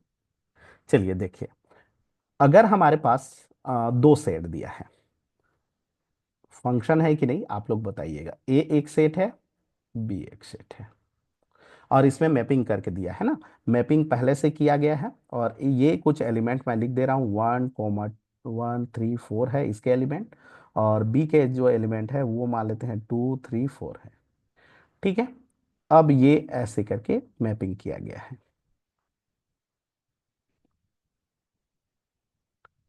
ठीक है, और ये कुछ इस तरह से है और ये इस तरह से है। चलो बताओ, ये फंक्शन है कि नहीं है। ये एक रिलेशन है, बिल्कुल रिलेशन तो हो ही सकता है, कोई दिक्कत नहीं है। ए क्रॉस बी के सबसेट आएंगे, बिल्कुल आ जाएंगे, आप लोग करके भी देख सकते हो। अगर ए क्रॉस बी निकालोगे और उसका सारे एलिमेंट का सबसेट निकालोगे तो एक रिलेशन तो आपको मिलेगा ही मिलेगा। लेकिन ये फंक्शन है कि नहीं है उसको चेक करेंगे। पहला, फंक्शन का पहला क्राइटेरिया, इसको बोलते हैं डोमेन और इसको बोलते हैं कोडोमेन। रेंज उसको बोलते हैं जिसके साथ में तीर लगा होता है। ठीक है, रेंज अलग होता है ना। तो कोडोमेन मतलब ए जो सेट है वो आपका डोमेन है, बी जो सेट है वो आपका कोडोमेन है, और जिसके साथ में ये तीर तीर आया है वो सारे क्या है, इमेज है, मतलब वो रेंज है। वो क्या है, रेंज है। तो यहां पर देख लिए, पहला पहला फुलफिल हो रहा है क्या, क्या डोमेन के हर एक अवयव का इमेज है, बिल्कुल है। ये तो पहला फुलफिल हो गया। ठीक है, दूसरा फुलफिल ये है कि हर एक का यूनिक इमेज होना चाहिए। तो देखिए, एक का इमेज टू आया, ठीक है, दो का इमेज टू आया, ये भी ठीक है, देखिए ये बनेगा चलेगा। अब देखिए थ्री का, देखिए तो थ्री का इमेज एक थ्री भी है और एक क्या है, फोर भी है, ये नहीं चलेगा। यहां पर ध्यान दीजिए, थ्री का इमेज थ्री भी है और थ्री का इमेज फोर भी है, ये नहीं चलेगा, मतलब ये फंक्शन नहीं है। बस ऐसे चेक करके देखते रहना है कि फंक्शन है कि नहीं है। उसी प्रकार से चलिए एक और बता दे रहा हूं, एक सेट ये है, एक सेट ए मान लेते हैं, ये बी सेट है, इसके एलिमेंट ले लेते हैं। मान लेते हैं यहाँ पर है 1 2 3 4, और यहाँ पर है AB। अब यहाँ पर ये हो गया 1 का, और एक इसके साथ में, इसका इसके साथ में, इसका इसके साथ में, ये है। अब बताओ ये फंक्शन है कि नहीं है, ये फंक्शन है कि नहीं है। तो इसको अगर हम लोग चेक करेंगे तो ये फंक्शन नहीं है। पहला ही फुलफिल नहीं हुआ, डोमेन के एवरी एलिमेंट का इमेज होना चाहिए। 1 का इमेज है, 2 का इमेज है, 3 का इमेज है, लेकिन 4 का इमेज नहीं है। तो इसमें लिख दोगे 4 का इमेज नहीं है, 4 का इमेज क्या है, नहीं है, इसलिए ये फंक्शन नहीं है। तो ये फंक्शन क्या है, नहीं है। ठीक है, तो फंक्शन होने के लिए ये है कि डोमेन के एवरी एलिमेंट का क्या होना चाहिए, इमेज होना चाहिए। ठीक है, अगला देखते हैं। अब यहां पर बात करते हैं ये इसके बारे में, एक रिलेशन ए और बी के बीच में रिलेशन है। मैपिंग के थ्रू सबसे ज्यादा समझ में आता है, जो चित्र बनता है ना उससे व्यक्तियों को अच्छे से समझ में आता है, तो उसके थ्रू मैं ज्यादा बता रहा हूँ। तो 1 2 3 है, और यहाँ पर ए और बी है, और ये सी है।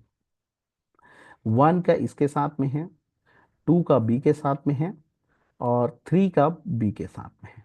अब बताओ ये फंक्शन है कि नहीं। पहला पहला डोमेन के एवरी एलिमेंट का इमेज होना चाहिए। तो देख लो, 1 का इमेज है, 2 का इमेज है, 3 का इमेज है, डोमेन का ना, ये डोमेन है, ये को डोमेन है। डोमेन का एवरी एलिमेंट का इमेज है। पहला फुलफिल, माने दो, first criteria fulfil. Second criteria, domain के प्रत्येक अवयव का यूनिक इमेज होना चाहिए। देखिए यूनिक मतलब एक का डबल नहीं होना चाहिए। जैसे एक का इमेज ए है ना, 2 का इमेज बी है, 3 का इमेज क्या है, बी है। कहने का मतलब क्या है, एक ही एलिमेंट का दो इमेज नहीं होना चाहिए, लेकिन दो एलिमेंट का एक इमेज हो सकता है, ये चलेगा, ये चलेगा, ये चलेगा। जैसे 2 का इमेज बी है, 3 का इमेज भी बी है, तो ये चलेगा, लेकिन ऐसे नहीं होना चाहिए। बस इसको ध्यान देना जी, ऐसे नहीं होना चाहिए। ऐसे हो तो चलेगा, ये चलेगा, ये नहीं चलेगा। ठीक है, ये वाला चलेगा। मतलब ये जो रिलेशन है, ये छोटा है वाला नहीं चलेगा, बड़ा है वाला चलेगा। ठीक है, बड़ा है वाला रहेगा तो चल जाएगा, ऐसे चल जाता है। ठीक है, लेकिन छोटा वाला नहीं चलेगा, ये नहीं होना चाहिए। तो ये है क्या, ये फंक्शन है क्या। तो थोड़ा सा एक और मिसिंग है, देखिए कोडोमेन का तो एक एलिमेंट बच गया है, कोई दिक्कत नहीं है। हमारे पास ये दोनों क्राइटेरिया फुलफिल होने चाहिए। कोडोमेन के एलिमेंट बचे चाहे मत बचे, कोई दिक्कत नहीं होगा, वो आपका फंक्शन है। उस कंडीशन में ये फंक्शन है। अभी हम लोग इसके बारे में बात करेंगे, तो ये फंक्शन है। ठीक है, एक आध और एक दो उदाहरण देख लेते हैं। चलिए, जैसे देखिए, ठीक है। अब यहां पर देखते हैं, जैसे हमारे पास ए बी, यहां पर है 1 2 3, ठीक है, और यहां पर ले लिया ABC। ठीक है, ए का इसके साथ में है, मान लेते हैं 2 का सी के साथ रिलेशन है, और इसके साथ में है। तो बताओ ये फंक्शन है कि नहीं है। तो फर्स्ट क्राइटेरिया फुलफिल, देख लो और नहीं बोलूंगा, सारे एलिमेंट का इमेज है। दूसरा क्राइटेरिया ये भी फुलफिल, समझ जाइएगा। देखिए किसी का डबल है क्या, नहीं। कोई भी बन रहा है क्या, नहीं बन रहा है। मतलब बड़ा है ये वाला चिन्ह नहीं बन रहा है ना, छोटा है चिन्ह बन रहा है क्या, नहीं बन रहा है। मतलब ये दूसरा भी फुलफिल। ठीक है, तो ये आपका फंक्शन है। और आगे जाकर के पढ़ोगे, इसी फंक्शन को हम लोग वन वन फंक्शन बोलते हैं। वन वन, और इसी को हिंदी में बोला जाता है एकेकी फलन।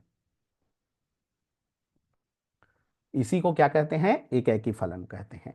एकैकी फलन मतलब हर एक का एक एक एलिमेंट का इमेज होना चाहिए। जैसे एक का ए के साथ में है, 2 का सी के साथ में है, 3 का बी के साथ में है। ठीक है, उसी तरह से एक और फंक्शन ले लेते हैं, मान लेते हैं ये फंक्शन है कि नहीं, पहले चेक करना और फिर उसके बाद देखेंगे ये एकैकी क्या है, उसके बाद बारे में बात करेंगे, अभी आएगा नेक्स्ट में। जैसे ये यहाँ पर एलिमेंट ले लिया, 1 2 3 ले लिया, यहाँ पर ले लिया A B और C ले लिया। 1 का इसके साथ में आया, इसके इसके साथ में आया, ये इसके साथ में आया। ठीक है, अब देखो ये फंक्शन है कि नहीं है। तो पहला क्राइटेरिया फुलफिल, सेकंड क्राइटेरिया भी फुलफिल। पहला क्राइटेरिया सारे का इमेज हो है, दूसरा यूनिक इमेज हो, देख लो किसी का डबल नहीं है ना। डबल कहने का मतलब एक का दो ठो इमेज थोड़ी बना है, 2 का दो ठो इमेज थोड़ी बना है, 3 का दो ठो इमेज थोड़ी बना है, नहीं वो डबल ना। ऐसा नहीं कि 1 और 2 का इमेज तो ये बना है, वो चल जाएगा वो। ठीक है, तो ये जो फंक्शन है ये भी फंक्शन है, लेकिन ये वन वन नहीं है। वन वन इसलिए नहीं है क्योंकि देखिए 1 का भी इमेज ए है और 2 का भी इमेज ए है, इस कारण से इसको वन वन फंक्शन नहीं है बोले। फंक्शन के भी प्रकार होते हैं ना, तो वो उसमें एक आता है वन वन फंक्शन या एक ही फलन। तो एक ही फलन के लिए ऐसे होना चाहिए, ठीक है। दूसरा उसी प्रकार से देख लीजिए, जैसे हमारे पास एलिमेंट ये यहाँ पर है 1 2 3, ठीक है, यहाँ पर ले लिए ए और बी। चलो बताइए ये फंक्शन है कि नहीं है, ये फंक्शन है कि नहीं है, तो है, देख लीजिएगा दोनों क्राइटेरिया फुल कर रहा है। तो इसको हम लोग, ये वन वन है क्या, वन वन तो नहीं है, वन वन नहीं है, देख लीजिए वन वन के लिए ना ऐसे एक एक ठो का होना चाहिए, ठीक है, मतलब ऐसे नहीं होना चाहिए। ऐसे चल जाएगा बोला था, लेकिन ऐसे नहीं होना चाहिए, तब जाकर के वन वन होता है। वन वन के लिए ये नहीं होना चाहिए, ऐसे में फंक्शन होता है, फंक्शन तो होता है, लेकिन ऐसे अगर हुआ ना तो उस कंडीशन में हम लोग उसको वन वन नहीं बोल पाते हैं, ठीक है। लेकिन इसको हम लोग ऑन टू बोल देते हैं, ऑन टू फंक्शन बोल देते हैं। ऑन टू क्या होता है उसके बारे में भी हम लोग पढ़ेंगे। मतलब इसके सारे एलिमेंट का अगर इमेज बन जाए, कोडोमेन के सारे एलिमेंट का इमेज बन जाए, तो उस कंडीशन में उसको ऑन टू बोला दिया जाता है, ठीक है। अब इसमें से डोमेन रेंज के बारे में थोड़ा सा देख लेते हैं। जैसे फंक्शन है तो डोमेन और रेंज क्या है, क्या है उसके बारे में देखते हैं। जैसे पहला प्रश्न, फंक्शन है तो डोमेन क्या है, डोमेन हमारा ए हो गया, ए के सेट मतलब 1 2 3। कोडोमेन क्या हो गया, तो बी के सेट, है ना, ए बी सी। और रेंज क्या हो गया, तो रेंज मतलब किसके किसके साथ में तीर लगा है, तो ए के साथ में तीर आया, बी के साथ में आया, सी के साथ में। तो रेंज हमारे पास हो जाएगा ए बी सी, ये हमारे पास रेंज होगा। ये रेंज है ना, आर रिलेशन नहीं, रेंज है। उसी प्रकार से जैसे ही इसमें देखेंगे, तो इसमें डोमेन कौन है, तो 1 2 3।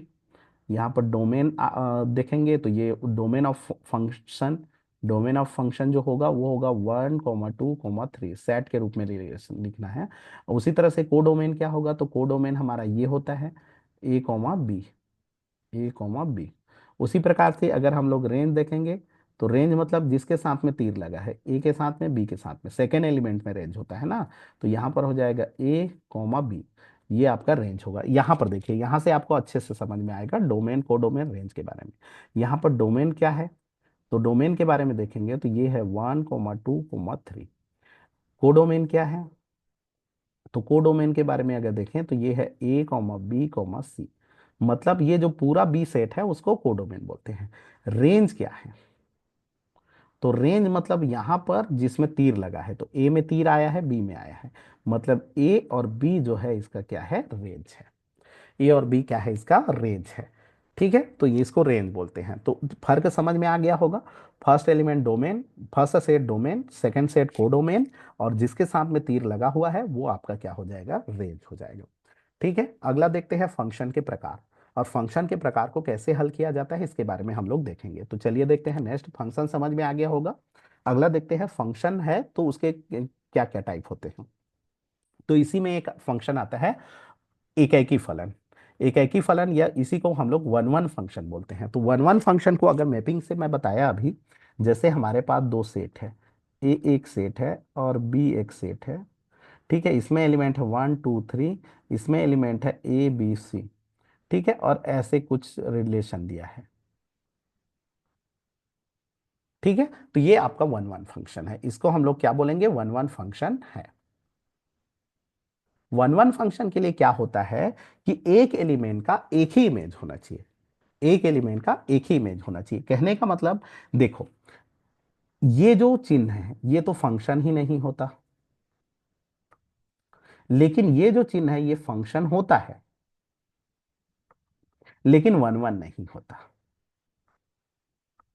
बस ध्यान देना, मतलब एक ही एलिमेंट पर आकर के इमेज नहीं बनना चाहिए, ठीक है। ये जो फंक्शन होता है लेकिन वन वन नहीं होता। वन वन के लिए ऐसे होना चाहिए, ऐसे हो तो भी चल जाएगा, लेकिन ध्यान रहे कि एक पर जाकर के नहीं रुकना चाहिए, ठीक है। तो उस कंडीशन में वन वन, इस कंडीशन में भी वन वन, ठीक है। तो वन वन फंक्शन कहते हैं। अब इसको हम लोग मैथमेटिकली कैसे समझते हैं, तो मैथमेटिकली अगर आपको समझना है अगर कोई फंक्शन को, तो उसके लिए हम लोग ये मानते हैं कि ये मान लेते हैं ये जो है ए, इसको हम लोग एक्स से डिनोट करते हैं, क्योंकि कोई भी फंक्शन को एफ एक्स से डिनोट किया जाता है।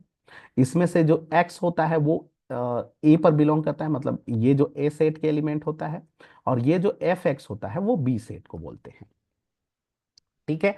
ये एक्स है और ये मान लेते हैं एफ एक्स है, इसी को हम लोग वाई भी बोल देते हैं। इसी को हम लोग क्या बोलते हैं, वाई भी बोल देते हैं।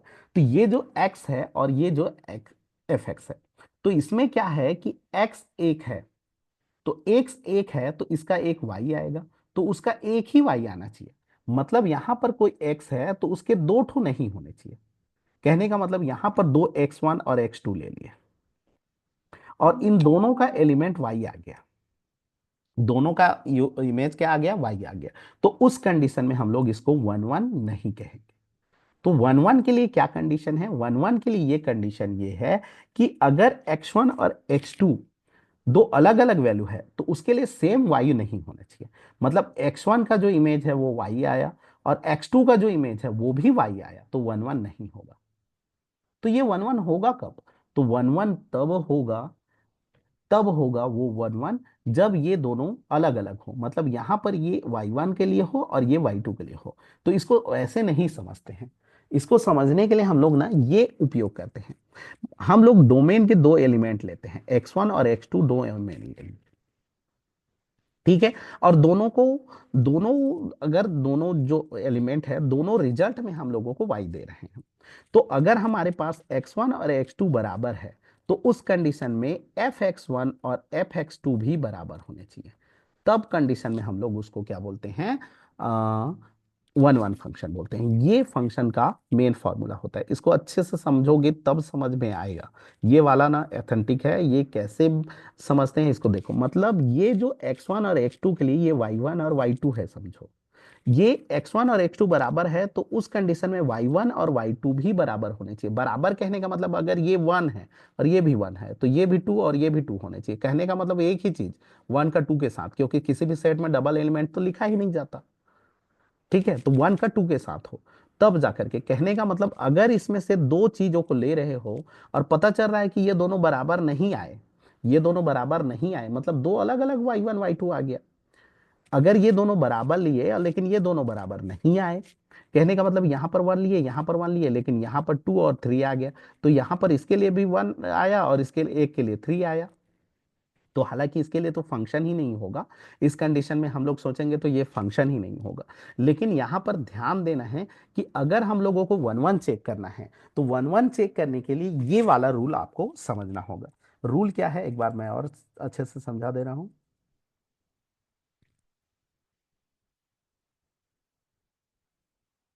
रूल ये है, इसका बस ध्यान दीजिएगा, ये रूल को आपको याद रखना है, यही आपका काम आएगा और यही आपको 4 नंबर दिलाएगा। पहला इंपॉर्टेंट टॉपिक है रिलेशन, तीनों रिलेशन आपको अच्छे से आने चाहिए। और दूसरा इंपॉर्टेंट टॉपिक है वन वन फंक्शन और ऑन टू फंक्शन। अगर ये आपको समझ में आ गया तो समझो कि आपका 4 नंबर पक्का है, फर्स्ट चैप्टर का 4 नंबर फिक्स है, ठीक है। तो इसमें से देखिए, अगर हम लोग बात करें, पहला पहला कंडीशन ये है कि अगर x1 और x2 बराबर है तो उस कंडीशन में, यदि x1 x2 बराबर है तो उस कंडीशन में f(x1) और f(x2) भी बराबर होने चाहिए। अगर x1 x2 बराबर है तो f(x1) और f(x2) बराबर होने चाहिए, या इसका उल्टा भी ट्रू है। कहने का मतलब इसको हम लोग ऐसे उल्टा भी लिखते हैं कि अगर हमारे पास f(x1) इक्वल टू f(x2) है, ठीक है, मतलब y के दो एलिमेंट सेम आ रहे हैं, तो उस कंडीशन में x1 और x2 बराबर हो तभी वो आए। इसको उल्टा सोचो, इसको उल्टा सोचो जी, जैसे मैं इसको बराबर है और इसको ले रहा था, जबकि इसको उल्टा सोचो कि y1 और y2 दोनों बराबर आ रहे हैं, तो ये तभी आएंगे जब x1 और x2 बराबर हो। पता चला x1 और x2 बराबर नहीं है और y1 और y2 आ गए, तो उस कंडीशन में वन वन नहीं होगा। इसको अच्छे से समझा भी दूंगा, इसको समझा भी दूंगा, मतलब ये आपको कंडीशन याद रखना है। मतलब ये पहला को भूल जाओ क्योंकि कंफ्यूजन हो गया, पहला को भूलो भूलो, इसको याद रखो। f(x1) इक्वल टू f(x2) हो तो उस कंडीशन में x1 इक्वल टू x2 होने चाहिए, ठीक है। तो उस कंडीशन में हम लोग इसको क्या बोलते हैं, वन वन फंक्शन कहा जाता है। दूसरा कंडीशन ये भी होता है कि अगर ये दोनों बराबर ना हो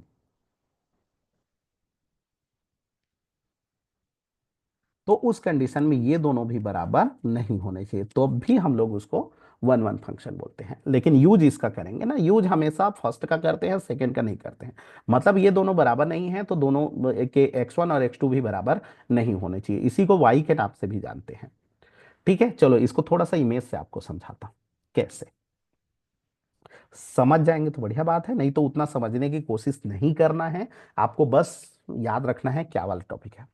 जैसे ये है एक्स और ये है एफ एक्स, और एफ एक्स को हम लोग बोलते हैं वाई। अब देखिए यहां पर मैं दो चीज ले रहा हूं, ये है एक्स, ये है एफ एक्स वाई। अब देखो यहां पर मैं ले लिया वन, एक एलिमेंट ले लिया, और टू एलिमेंट ले लिया। ठीक है, यहां पर थ्री लिया और यहां पर फोर लिया। अब देखो यहां पर इसके लिए ये आया, इसके लिए ये आया। ठीक है, उस कंडीशन में ये जो है फंक्शन है और वन वन भी है। अभी मैं लिया वन और टू लिया, थ्री लिया। ठीक है, थ्री ले लिया, ये आया और ये आया। ठीक है, ये अभी भी फंक्शन है, ये अभी भी फंक्शन है, अभी भी फंक्शन है, इस कंडीशन में भी फंक्शन है, इस कंडीशन में फंक्शन है। और डायग्राम से आपको पता चल रहा है कि ये वन वन भी है, लेकिन ये वन वन नहीं है। अब इसको हम लोगों को तरीके से समझना है, तरीके से। देखो x के एलिमेंट को हम लोग बोलते हैं x1 x2, तो ये आया y1 और y2। ठीक है, उस कंडीशन में वन वन आया। One one, if one one नहीं आया इसको ज्यादा समझिए, क्योंकि ये आपको समझ उसका रिले यूज देगा, क्योंकि इसका जस्ट अपोजिट वन वन है आएगा। जैसे ये आया x1 और ये आया x2, लेकिन ये आया y, तो वन वन नहीं है। कहने का मतलब यहां पर y1 भी यही है और y2 भी यही है, मान लेता हूं। तो y1 और y2 का देखो, यहां पर x1 x2 बराबर है क्या? नहीं है। लेकिन y1 और y2 बराबर हैं कि नहीं है? है। तो इसको लेकर के अगर y1 और y2 बराबर हैं, लेकिन x1 x2 बराबर नहीं आ रहे हैं, तो वन वन नहीं होता है। इसी का तो उपयोग करते हैं। ये जो है y1 y2 को हम लोग यही तो लिखते हैं, F X one equal to F X two. अगर ये दोनों बराबर हैं तो उस कंडीशन में x1 और x2 बराबर नहीं है, तो वन वन नहीं है। तो उस कंडीशन में इसको हम लोग वन वन नहीं बोलते हैं। देख लो, वन वन नहीं है। अब इसको समझो, इसको समझो। यहां पर तो दो अलग अलग आ गए, तो वन वन कब होगा? ये वन वन कब होता? ये वन वन कब होता? तो ये वन वन तब होता जब मान लेते हैं कि ये टू को भूल जाओ। अगर ये टू नहीं रहता, कहने का मतलब x1 और x2 बराबर होते, बराबर होते मतलब x1 का मान भी वन होता और x2 का मान भी वन होता, और ये y1 y2 बराबर होते, मतलब यही लाइन होता। क्योंकि हम लोग ये जो x ले रहे हैं वो टोटल r के लिए, मतलब वहां पर टोटल जो डोमेन है उसके लिए ले रहे हैं, r नहीं, डोमेन के लिए।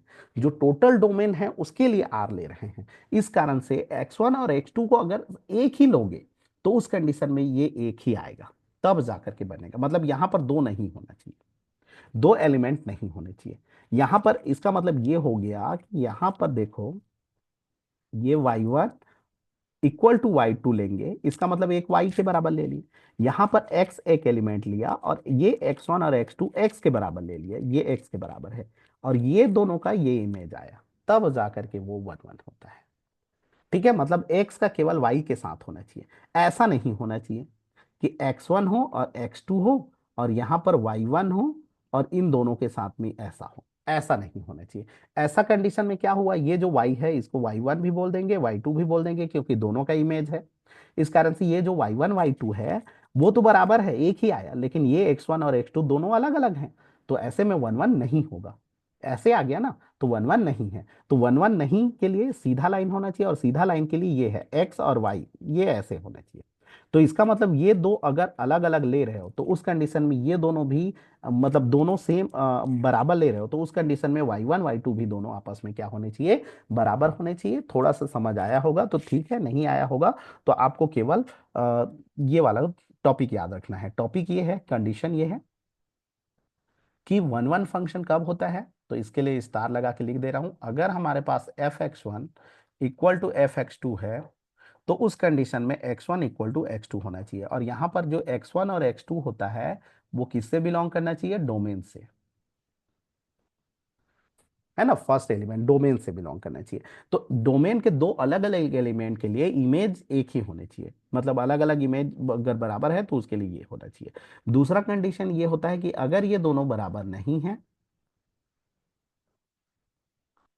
तो उस कंडीशन में x1 और x2 भी बराबर नहीं होने चाहिए। जैसे मैं बताया, इसमें 1 2 ले लो और इसमें 3 4 ले लो, देख लो उस कंडीशन में भी 1 1 तो है ना, अभी 1 1 है ना, क्योंकि देखो x1 और x2 दोनों अलग अलग एलिमेंट है, तो y1 और y2 दोनों अलग अलग एलिमेंट आए, तो उस कंडीशन में हमारे पास 1 1 हो जाएगा। ठीक है, तो हम लोग यूज करते हैं फर्स्ट का, इसको बिल्कुल अच्छे से याद रखना है। ठीक है, चलिए देखते हैं ऑन टू के बारे में।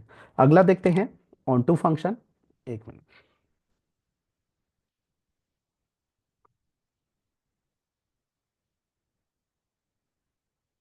ठीक है, ऑन टू फंक्शन। तो ऑन टू फंक्शन क्या होता है, तो ऑन टू फंक्शन का सीधा शॉर्ट ट्रिक होता है, ये होता है कोडोमेन जो होता है वो इक्वल टू रेंज होने चाहिए।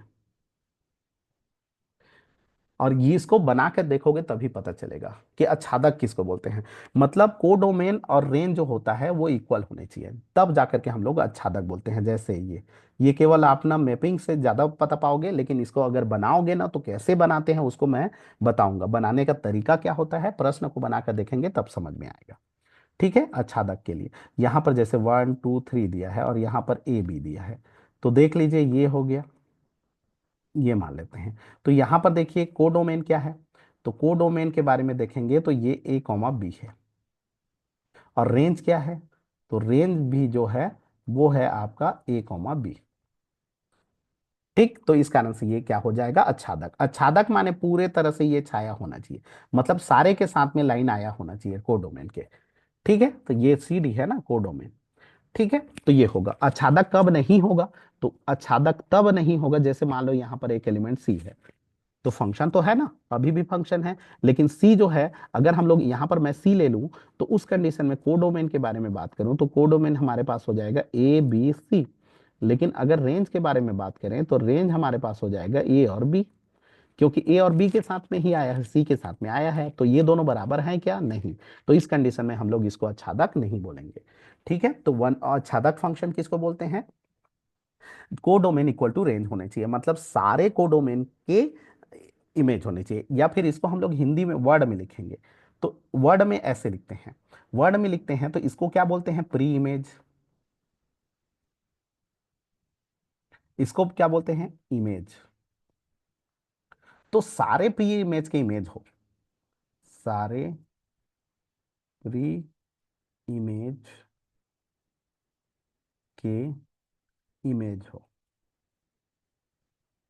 सारे प्री इमेज जो है उसके क्या होना चाहिए, इमेज होना चाहिए, तब हम लोग उसको क्या बोल देंगे, आच्छादक फंक्शन बोलते हैं। 1 1 फंक्शन के लिए यूनिक होने चाहिए सबके इमेज।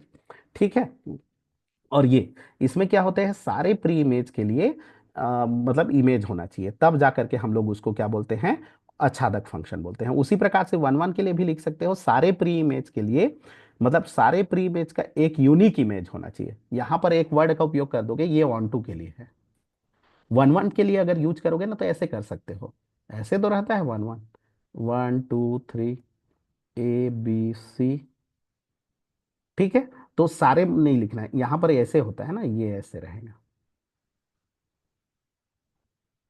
अच्छा, यहां पर छूटेगा तो भी तो बनेगा जी, मान लेते हैं डी है, तो सारे मत लिखना यहां पर, है ना। प्री इमेज का, सारे मत लिखना, प्री इमेज का यूनिक इमेज हो, यूनिक इमेज हो, यूनिक इमेज हो, समझ में आ गया होगा। प्री इमेज का क्या होना चाहिए, यूनिक इमेज होना चाहिए, मतलब सारे मत लिखना, क्योंकि सारे नहीं, कोई छूटेगा तो भी चल जाता है। ठीक है, मतलब कोई भी ये एक एक लाइन ऐसे जाना चाहिए, तब जाकर के उसको 1 1 बोल देते हैं। तो इसमें क्या होता है, प्री इमेज का यूनिक इमेज होना चाहिए, मतलब यूनिक यूनिक होना चाहिए, ये यूनिक से, जैसे ए का केवल एक से, बी का केवल दो से, मतलब बी का 1 से नहीं होना चाहिए। यहां पर देखो प्री इमेज में क्या होगा और इमेज में क्या होगा, देखो, अरे मैं वो गलत लिख दिया क्या, यहाँ पर गलत लिख दिया, इसको प्री इमेज बोलते हैं और इसको इमेज बोलते हैं। अरे वर्ड पूरा गलत हो गया, इसको इमेज बोलते हैं और इसको प्री इमेज बोलते हैं, मतलब इमेज के सारे इमेज के प्री इमेज हो। ये भी उल्टा, इमेज के यूनिक प्री इमेज हो। उल्टा लिख दे रहा था। इस ये वाले एलिमेंट को तो प्री इमेज बोलते हैं जी, और ये वाले एलिमेंट को क्या बोलते हैं, इमेज। ठीक है, तो इसको इमेज बोलते हैं ना। तो इस कारण से ऐसे मतलब कि ये उल्टा हो ना, इमेज के प्री इमेज होने चाहिए। इसको समझना अच्छे से, समझ जाओगे, है ना। एक बार और अच्छे से एक पेज लेकर के समझा दे रहा हूँ। यही समझना मेन है, अगर ये अच्छे से समझ गए तब जाकर के सारे क्वेश्चन आप कर पाओगे। देखो इधर, वन वन के लिए अगर स्टेटमेंट लिखोगे, वन वन फंक्शन क्या होता है समझाइए बोलने से, तो ऐसे लिखते हैं। वन वन कब होता है, तो ये हो गया 1 2 3, और यहाँ पर ले लिए ABCD मान लो, तो ये वन वन होता है, ऐसे तो ना। इस कंडीशन में वन वन होता है, तो इसको क्या बोलते हैं, इसको बोला जाता है प्री इमेज, इसको बोला जाता है इमेज। तो इसमें क्या होना चाहिए, वन वन के लिए इमेज का, सारे मत लिखना ना, इमेज का यूनिक प्री इमेज होना चाहिए, यूनिक प्री इमेज हो।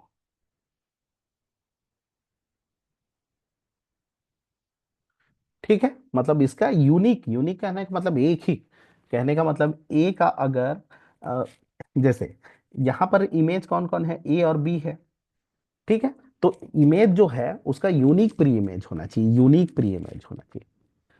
ठीक, तब जा करके उसी प्रकार से दूसरा ऑन टू के लिए, ऑन टू के लिए तो कोडोमेन इक्वल टू रेंज होता है, या फिर उसमें लिखोगे सारे ऑन टू के लिए, सारे इमेज का प्री इमेज हो।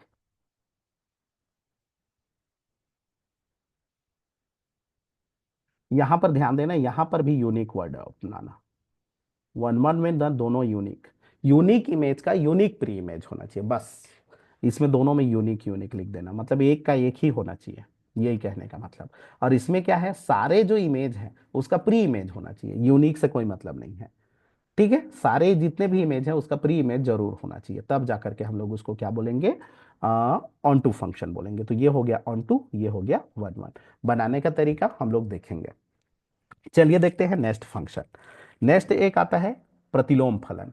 तो अगर कोई फंक्शन जो होता है वन वन भी होता है और ऑन टू भी होता है, अगर कोई फलन जो होता है वो वन वन भी हो प्लस ऑन टू भी हो, तब जाकर के हम लोग उसको बोलते हैं प्रतिलोम फलन है। प्रतिलोम फलन के लिए ध्यान दीजिएगा, प्रतिलोम फलन तब एग्जिस्ट करेगा जब कोई फंक्शन जो हो वन वन भी होना चाहिए और क्या होना चाहिए, ऑन टू भी होना चाहिए, तब जाकर के हम लोग उसको क्या बोलते हैं, प्रतिलोम फलन बोलते हैं। ठीक है, जैसे प्रतिलोम रिलेशन होता है उसी प्रकार से प्रतिलोम फलन भी होता है, कैसे निकालते हैं उसको हम लोग देखेंगे, प्रतिलोम फलन कैसे निकालते हैं। तो उसके लिए पहले तो ध्यान दीजिएगा, प्रतिलोम फलन कब एग्जिस्ट करेगा, तो जब वो वन वन भी हो और क्या हो, ऑन टू भी हो। और प्रतिलोम फलन निकालिए बोलने से निकालेंगे, किसको बोलते हैं बता दूंगा। ठीक है, प्रतिलोम फलन मतलब एफ इनवर्स, ये निकालना है। इसके बाद आता है कंपोजिट फंक्शन। देखिए कंपोजिट फंक्शन, इससे भी बहुत सारे क्वेश्चन आ रहे हैं।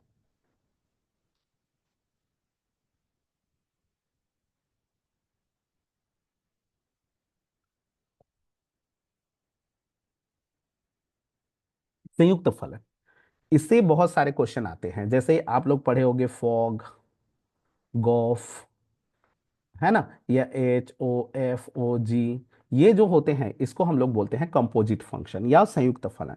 अब ये बनाते कैसे हैं, कैसे हल किया जाता है उसको देखिए। तो देखिए, कहने का मतलब क्या होता है, यहां पर जैसे फॉग निकालना है, गॉफ निकालना है। ठीक है, तो जैसे सबसे पहले फॉग के लिए अगर बात करें या गॉफ के लिए बात करें, कब गॉफ होता है कब फॉग होता है उसके लिए थोड़ा सा समझिए। ठीक है, सबसे पहले तो एक्स होगा डोमेन, फिर उसका निकलेगा FX निकलेगा। अब यहां पर जो निकलेगा वो फिर निकालेंगे। जैसे हम लोग क्या करेंगे, जैसे मान लेते हैं यहां पर A और B है, A और B नहीं लेते, कोई एक ही और ले लेते हैं। यहां पर एक एलिमेंट लिए X, इसका जो इमेज बना वो FX बना। अगर ये जो एफ एक्स है ये डोमेन है, और ये क्या है, इसका रेंज है, ये इसका मान लेते हैं रेंज है। एफ एक्स है ना, तो रेंज है। एफ एक्स जो है वो क्या है, रेंज है। ठीक है, तो अगर ये रेंज सेकंड के लिए डोमेन का काम करे, यहां पर मान लेते हैं ये कोई फंक्शन है, एच फंक्शन है, तो ये जो एच फंक्शन के लिए ये जो रेंज है वो डोमेन का काम करे, तब जाकर के हम लोग उसको बोलते हैं कंपोजिट फंक्शन। तो यहां पर निकलेगा क्या, तो यहां पर निकलेगा एच, और यहां पर निकलेगा एफ एक्स। देख लो, यहां पर एफ फंक्शन है तो एफ एक्स लिखे, तो ये जो होता है उसके कोष्टक में चला जाता है, तो एच एफ एक्स। इसी को हम लोग ऐसे भी लिखते हैं, या जी लिखोगे तो जी एफ एक्स, या इसी को हम लोग गॉफ लिखते हैं। इसी को हम लोग क्या के नाम से जानते हैं, गॉफ लिखते हैं। ठीक है, तो ये जो फंक्शन होता है ये इसके लिए हो जाता है सीधा सा। यहां बीच वाला जो होता है वो जो रेंज होता है इसके लिए क्या का काम करता है, डोमेन का। इसके लिए क्या का काम करता है, डोमेन का। एक बार और समझा दे रहा हूं, कंपोजिट फंक्शन मान लेते हैं ये एक्स है, तो यहां पर एक फंक्शन आएगा और यहां पर कोई आएगा। मान लेते हैं यहां पर जी आया और यहां पर एफ आया, आपकी मर्जी, तो ये आपका जी एक्स बनेगा। अब जी एक्स अगर इसके लिए डोमेन का काम करता है तो यहां पर एफ जी एक्स बनेगा। अब ये जो एफ जी एक्स है इसी को एफ ऑफ जी एक्स भी बोलते हैं। मतलब ये जो फंक्शन होता है फॉग कहलाता है। ठीक है, ये क्या कहलाता है, फॉग कहलाएगा। ठीक है, मतलब हमारे पास जी फंक्शन है और एफ फंक्शन है, तो उस कंडीशन में ये जो जी ऑफ एफ होगा वो आपका एफ ओ जी जो फंक्शन होगा वो कंपोजिट फंक्शन कहलाता है। और इस तरह से निकालते हैं। तो इसको निकालने का सीधा तरीका यही है। इसको निकालेंगे कैसे, इसको हम लोग देख लेते हैं। जैसे हम लोगों को अगर गॉफ निकालना है या फॉग निकालना है, ये भी इंपॉर्टेंट है, आईएमपी है ना। जैसे हम लोगों को एफ ओ जी निकालना है, तो एफ ओ जी का मतलब अभी मैं समझाया था, एफ ओ का मतलब कोष्टक और जी एक्स, ये ऐसा होता है। ठीक है, उसी तरह से जी ऑफ एफ होगा, तो इसका मतलब क्या होगा, जी ओ का मतलब कोष्टक, एफ ऑफ एक्स होगा। उसी प्रकार से अगर तीन होगा तो एच ओ जी ओ एफ होगा, तो उस कंडीशन में यहां पर कोष्टक ब्रैकेट अंदर से करना है। तो यहां पर देखो एच ओ जी, इसको बड़ा कोष्टक लगा कर एफ एक्स लिख सकते हैं।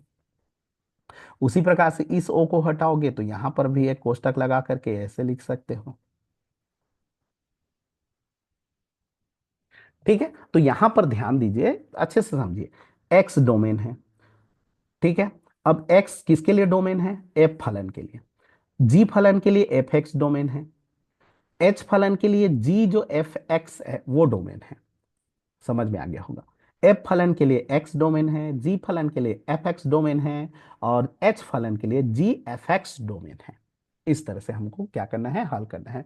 बहुत इजी है, आराम से इसको सॉल्व कर सकते हैं। ठीक है, जैसे एक आध डेमो बता दे रहा हूं। जैसे हमारे पास एफ एक्स एक फलन है, एक्स स्क्वायर, और जी एक फलन है, कॉस एक्स। ठीक है, अब बोला गया है कि एफ ऑफ जी निकालो, एफ ऑफ जी एक्स निकालो। तो इसका मतलब क्या हुआ, एफ ब्रैकेट में क्या निकालेंगे, जी एक्स। अब यहां पर एफ जी एक्स का मान को रख दो, तो जी एक्स का मान क्या है, कॉस एक्स। ठीक है, अब निकालना है हमको एफ कॉस एक्स। ये क्या आ गया, एफ कॉस एक्स। अब एफ ऑफ कॉस एक्स कैसे निकालेंगे, तो थोड़ा सा समझिए यहां पर। उसके लिए आपको ये वाला ज्यादा काम आएगा। जैसे हमारे पास एफ एक्स कोई फलन है, एक्स स्क्वायर धन 3x धन 5 लिखा है, तो एफ दो कैसे निकालते हो, एफ दो कैसे निकालते हो, एक्स के जगह में दो रखना है, जितने भी एक्स है उसके जगह में आपको क्या रखना है, दो रखना है, तब एफ दो निकल जाएगा। एफ पांच कैसे निकालोगे, तो एक्स के जगह में पांच रखोगे, एक्स के जगह में क्या रखोगे, पांच। ठीक है, सेम इसी प्रकार से एफ कॉस एक्स निकालना है, तो एफ कॉस एक्स का मतलब जो एक्स है, एफ वाले फलन में एक्स के जगह में कॉस एक्स रखना है, एफ वाले फलन में एक्स के जगह में कॉस एक्स रखना है, तो ये हो जाएगा कॉस, एक्स के जगह पे रखेंगे कॉस, तो ये स्क्वायर लग जाएगा। ये हो गया। उसी प्रकार से अगर बोलेंगे कि गॉप निकालो, एफ ऑफ जी निकालना है, तो एफ ऑफ जी का मतलब जी ओ एफ निकालना है, तो जी ब्रैकेट में क्या हो जाएगा, एफ एक्स। ठीक है, अब एफ एक्स का मान रखो, एफ एक्स का मान क्या है, एक्स स्क्वायर। एफ एक्स का सीधा मार रख दो, यहाँ पर तो एफ एक्स पूरा है ना, मार रखो। अब देखिए इसको थोड़ा सा समझिएगा, दूसरा को जी एक्स स्क्वायर निकालना है। तो जी एक्स स्क्वायर का मतलब क्या है, जी वाले फलन में ध्यान देना, जी वाले फलन में एक्स के जगह में एक्स स्क्वायर रखना है। जी वाला जो फलन है उसमें एक्स की जगह में, ये एक्स है, इस एक्स के जगह में एक्स स्क्वायर रखना है। इसका मतलब ये इसी को लिखना है ना, इसको नहीं लिखते, इधर को लिखते हैं। तो एक्स वाला जी वाला फलन क्या है, कॉस एक्स, इसमें एक्स है तो उसके जगह में एक्स स्क्वायर लिखना है, तो यहां पर आ जाएगा कॉस एक्स का स्क्वायर। ठीक है। और बहुत सारे क्वेश्चन को करेंगे तो और अच्छे से समझ में आ जाएगा। ठीक है, तो ये तो था कॉन्सेप्ट का वीडियो। और बाकी हम लोग नेक्स्ट वीडियो में हम लोग कवर करेंगे जो प्रीवियस ईयर के क्वेश्चन हैं, और क्या क्या क्वेश्चन बोर्ड में आ सकते हैं उस क्वेश्चन को कवर करेंगे। जैसे देख लेते हैं क्या क्या क्वेश्चन इसके बारे में देखेंगे। जैसे 2020 और 24 में ये वाला क्वेश्चन आया था, देख लीजिए, एकाएकी आच्छादक के लिए चेक कीजिए, तो ये वाले क्वेश्चन को करेंगे। ठीक है, सिद्ध कीजिए, एकाएकी आच्छादक 20 और 24 में आया था। ये देख लीजिए, इसमें ना फॉग गॉफ निकालना है, फॉग गॉफ निकालना 2020 में आया था। उसी प्रकार से 2021 में आया था, संबंध से संबंधित तुल्यता संबंध चेक कीजिए, मतलब रिफ्लेक्सिव, सिमेट्रिक, ट्रांजिटिव, तीनों रिलेशन के बारे में समझिए। ठीक है, उसी प्रकार से इसमें देखिए ये फॉग गॉफ है। नेक्स्ट जो है ये आपका रिलेशन से है, तुल्यता संबंध, वही वाला भाग वाला, तो ये भाग वाला मैं बताया हूँ। 2-3 बार प्रैक्टिस करेंगे, बहुत बार आ रहा है, बिल्कुल आ सकता है, नंबर पा सकते हैं। ठीक है, उसी प्रकार से देखिए फॉग ऑफ है। अगला क्वेश्चन देखिए प्रतिलोम फलन है ना, एफ ऑफ एक्स एक्स, मतलब वही फॉप निकालना है, तो ये भी सीखेंगे, बहुत सरल है ये भी क्वेश्चन, प्रतिलोम फलन निकालना। उसी तरह से देखो ये 3 कंपोजिट फंक्शन है, एच ओ जी ओ एफ निकालना है, इसके बारे में भी क्वेश्चन है ना। नेक्स्ट क्वेश्चन देख लीजिए, यहाँ पर एफ एक्स है, मतलब ये भी कंपोजिट फंक्शन है। ठीक है, यहाँ पर देखिए एक ही आच्छादक चेक करने के लिए है। ये जो फलन है ये व्युत्क्रमणीय है, व्युत्क्रमणीय के लिए 1 1 on 2, मतलब वही एक ही आच्छादक चेक करना है। ठीक है, यहाँ पर देखिए स्वतुल्य सममित संक्रामक है कि नहीं चेक कीजिए बोला है। यहाँ पर जो प्रश्न है ये संभावित प्रश्न है ना, गॉफ फॉग निकालना है, ये वाले प्रश्न है। तो उसी प्रकार से देखो वही वाला जो प्रश्न जो एच ओ जी ओ एफ, वो 3 कंपोजिट फंक्शन है, ये वाले प्रश्न। तो उसी प्रकार से 2 से विभाज्य, ये बहुत सारे क्वेश्चन हैं। इस क्वेश्चन को हम लोग नेक्स्ट वीडियो में कवर करेंगे। तो इस नेक्स्ट वीडियो को अगर आपको अच्छे से समझना है और अच्छे से जानना है, तो उसके लिए आपके लिए कंपलसरी ये है कि आपको 3 चीज आने जरूरी है। इस का सार हम लोग देख लेते हैं। इन तीनों का सार मतलब क्या क्या क्वेश्चन आ रहे हैं परीक्षा में। अगर हम लोग सीजी बोर्ड में देखें, सीजी बोर्ड में तो 3 ही टॉपिक को आप जानोगे, सबको जानना नहीं है। सबसे पहला तो ये है कि आपको तीनों रिलेशन आने चाहिए, रिफ्लेक्सिव, सिमेट्रिक, ट्रांजिटिव, तुल्यता संबंध, ये रिलेशन कंपलसरी पढ़ लो। उसके बाद 1 1 फंक्शन, ऑन 2 फंक्शन आने चाहिए। ठीक है, उसके बाद प्रतिलोम, इसी को प्रतिलोम बोलते हैं, प्रतिलोम आने चाहिए। प्रतिलोम को और समझ में आ जाएगा, प्रतिलोम के बारे में पढ़ेंगे। और एक आना चाहिए फॉग ऑफ, माने कंपोजिट फंक्शन। कंपोजिट फंक्शन कितने भी फंक्शन हो, यहाँ पर एच जी या जो भी है, ऐसे करके एच ओ जी ओ एफ है, तो ये 3 चीज आने चाहिए, मतलब ये 4 चीज, अगर ये 4 चीज आपका आ गया, ये चारों चीज आप कंठस्थ कर लो, तो पक्का है आप 4 नंबर पा जाओगे। और चूंकि अथवा भी रहता है, अगर एक तरफ आपका स्ट्रांग नहीं है तो दूसरा तरफ भी स्ट्रांग है, तो आप जान लोगे। मतलब मेरे ख्याल से तो आप ना ये दोनों को जानोगे ना तो पक्का है, और इसको फॉग गॉफ को, फॉग गॉफ बहुत दे दे रहा है, सरल है। अगर ये सब में अगर आ रहा है ना, तो सबसे इजी तो इसको बनाना चाहिए, ये सबको छोड़ना चाहिए, क्योंकि इस सब में थोड़ा दिमाग लगाना पड़ता है। लेकिन ये जल्दी बन जाता है, गॉफ फॉग निकालना, कंपोजिट फंक्शन ज्यादा इजी है। ठीक है, तो ये जो 3 है, ये वाला ये वाला ये वाला ये वाला, चारों को कर लेना चाहिए, चारों इंपॉर्टेंट है। इसको कर लिए रहो, फिर नेक्स्ट जो वीडियो है उसमें हम लोग देखेंगे जितने क्वेश्चन मैं अभी टिक किया हूँ वो सारे क्वेश्चन का सॉल्यूशन हम लोग देखेंगे। लेकिन उससे पहले आप लोग इसके बारे में तैयारी कर लिए रहो। ठीक है, वीडियो को फॉरवर्ड बैकवर्ड करके एक बार अच्छे से देख लीजिएगा। ठीक है, थैंक यू एवरीवन।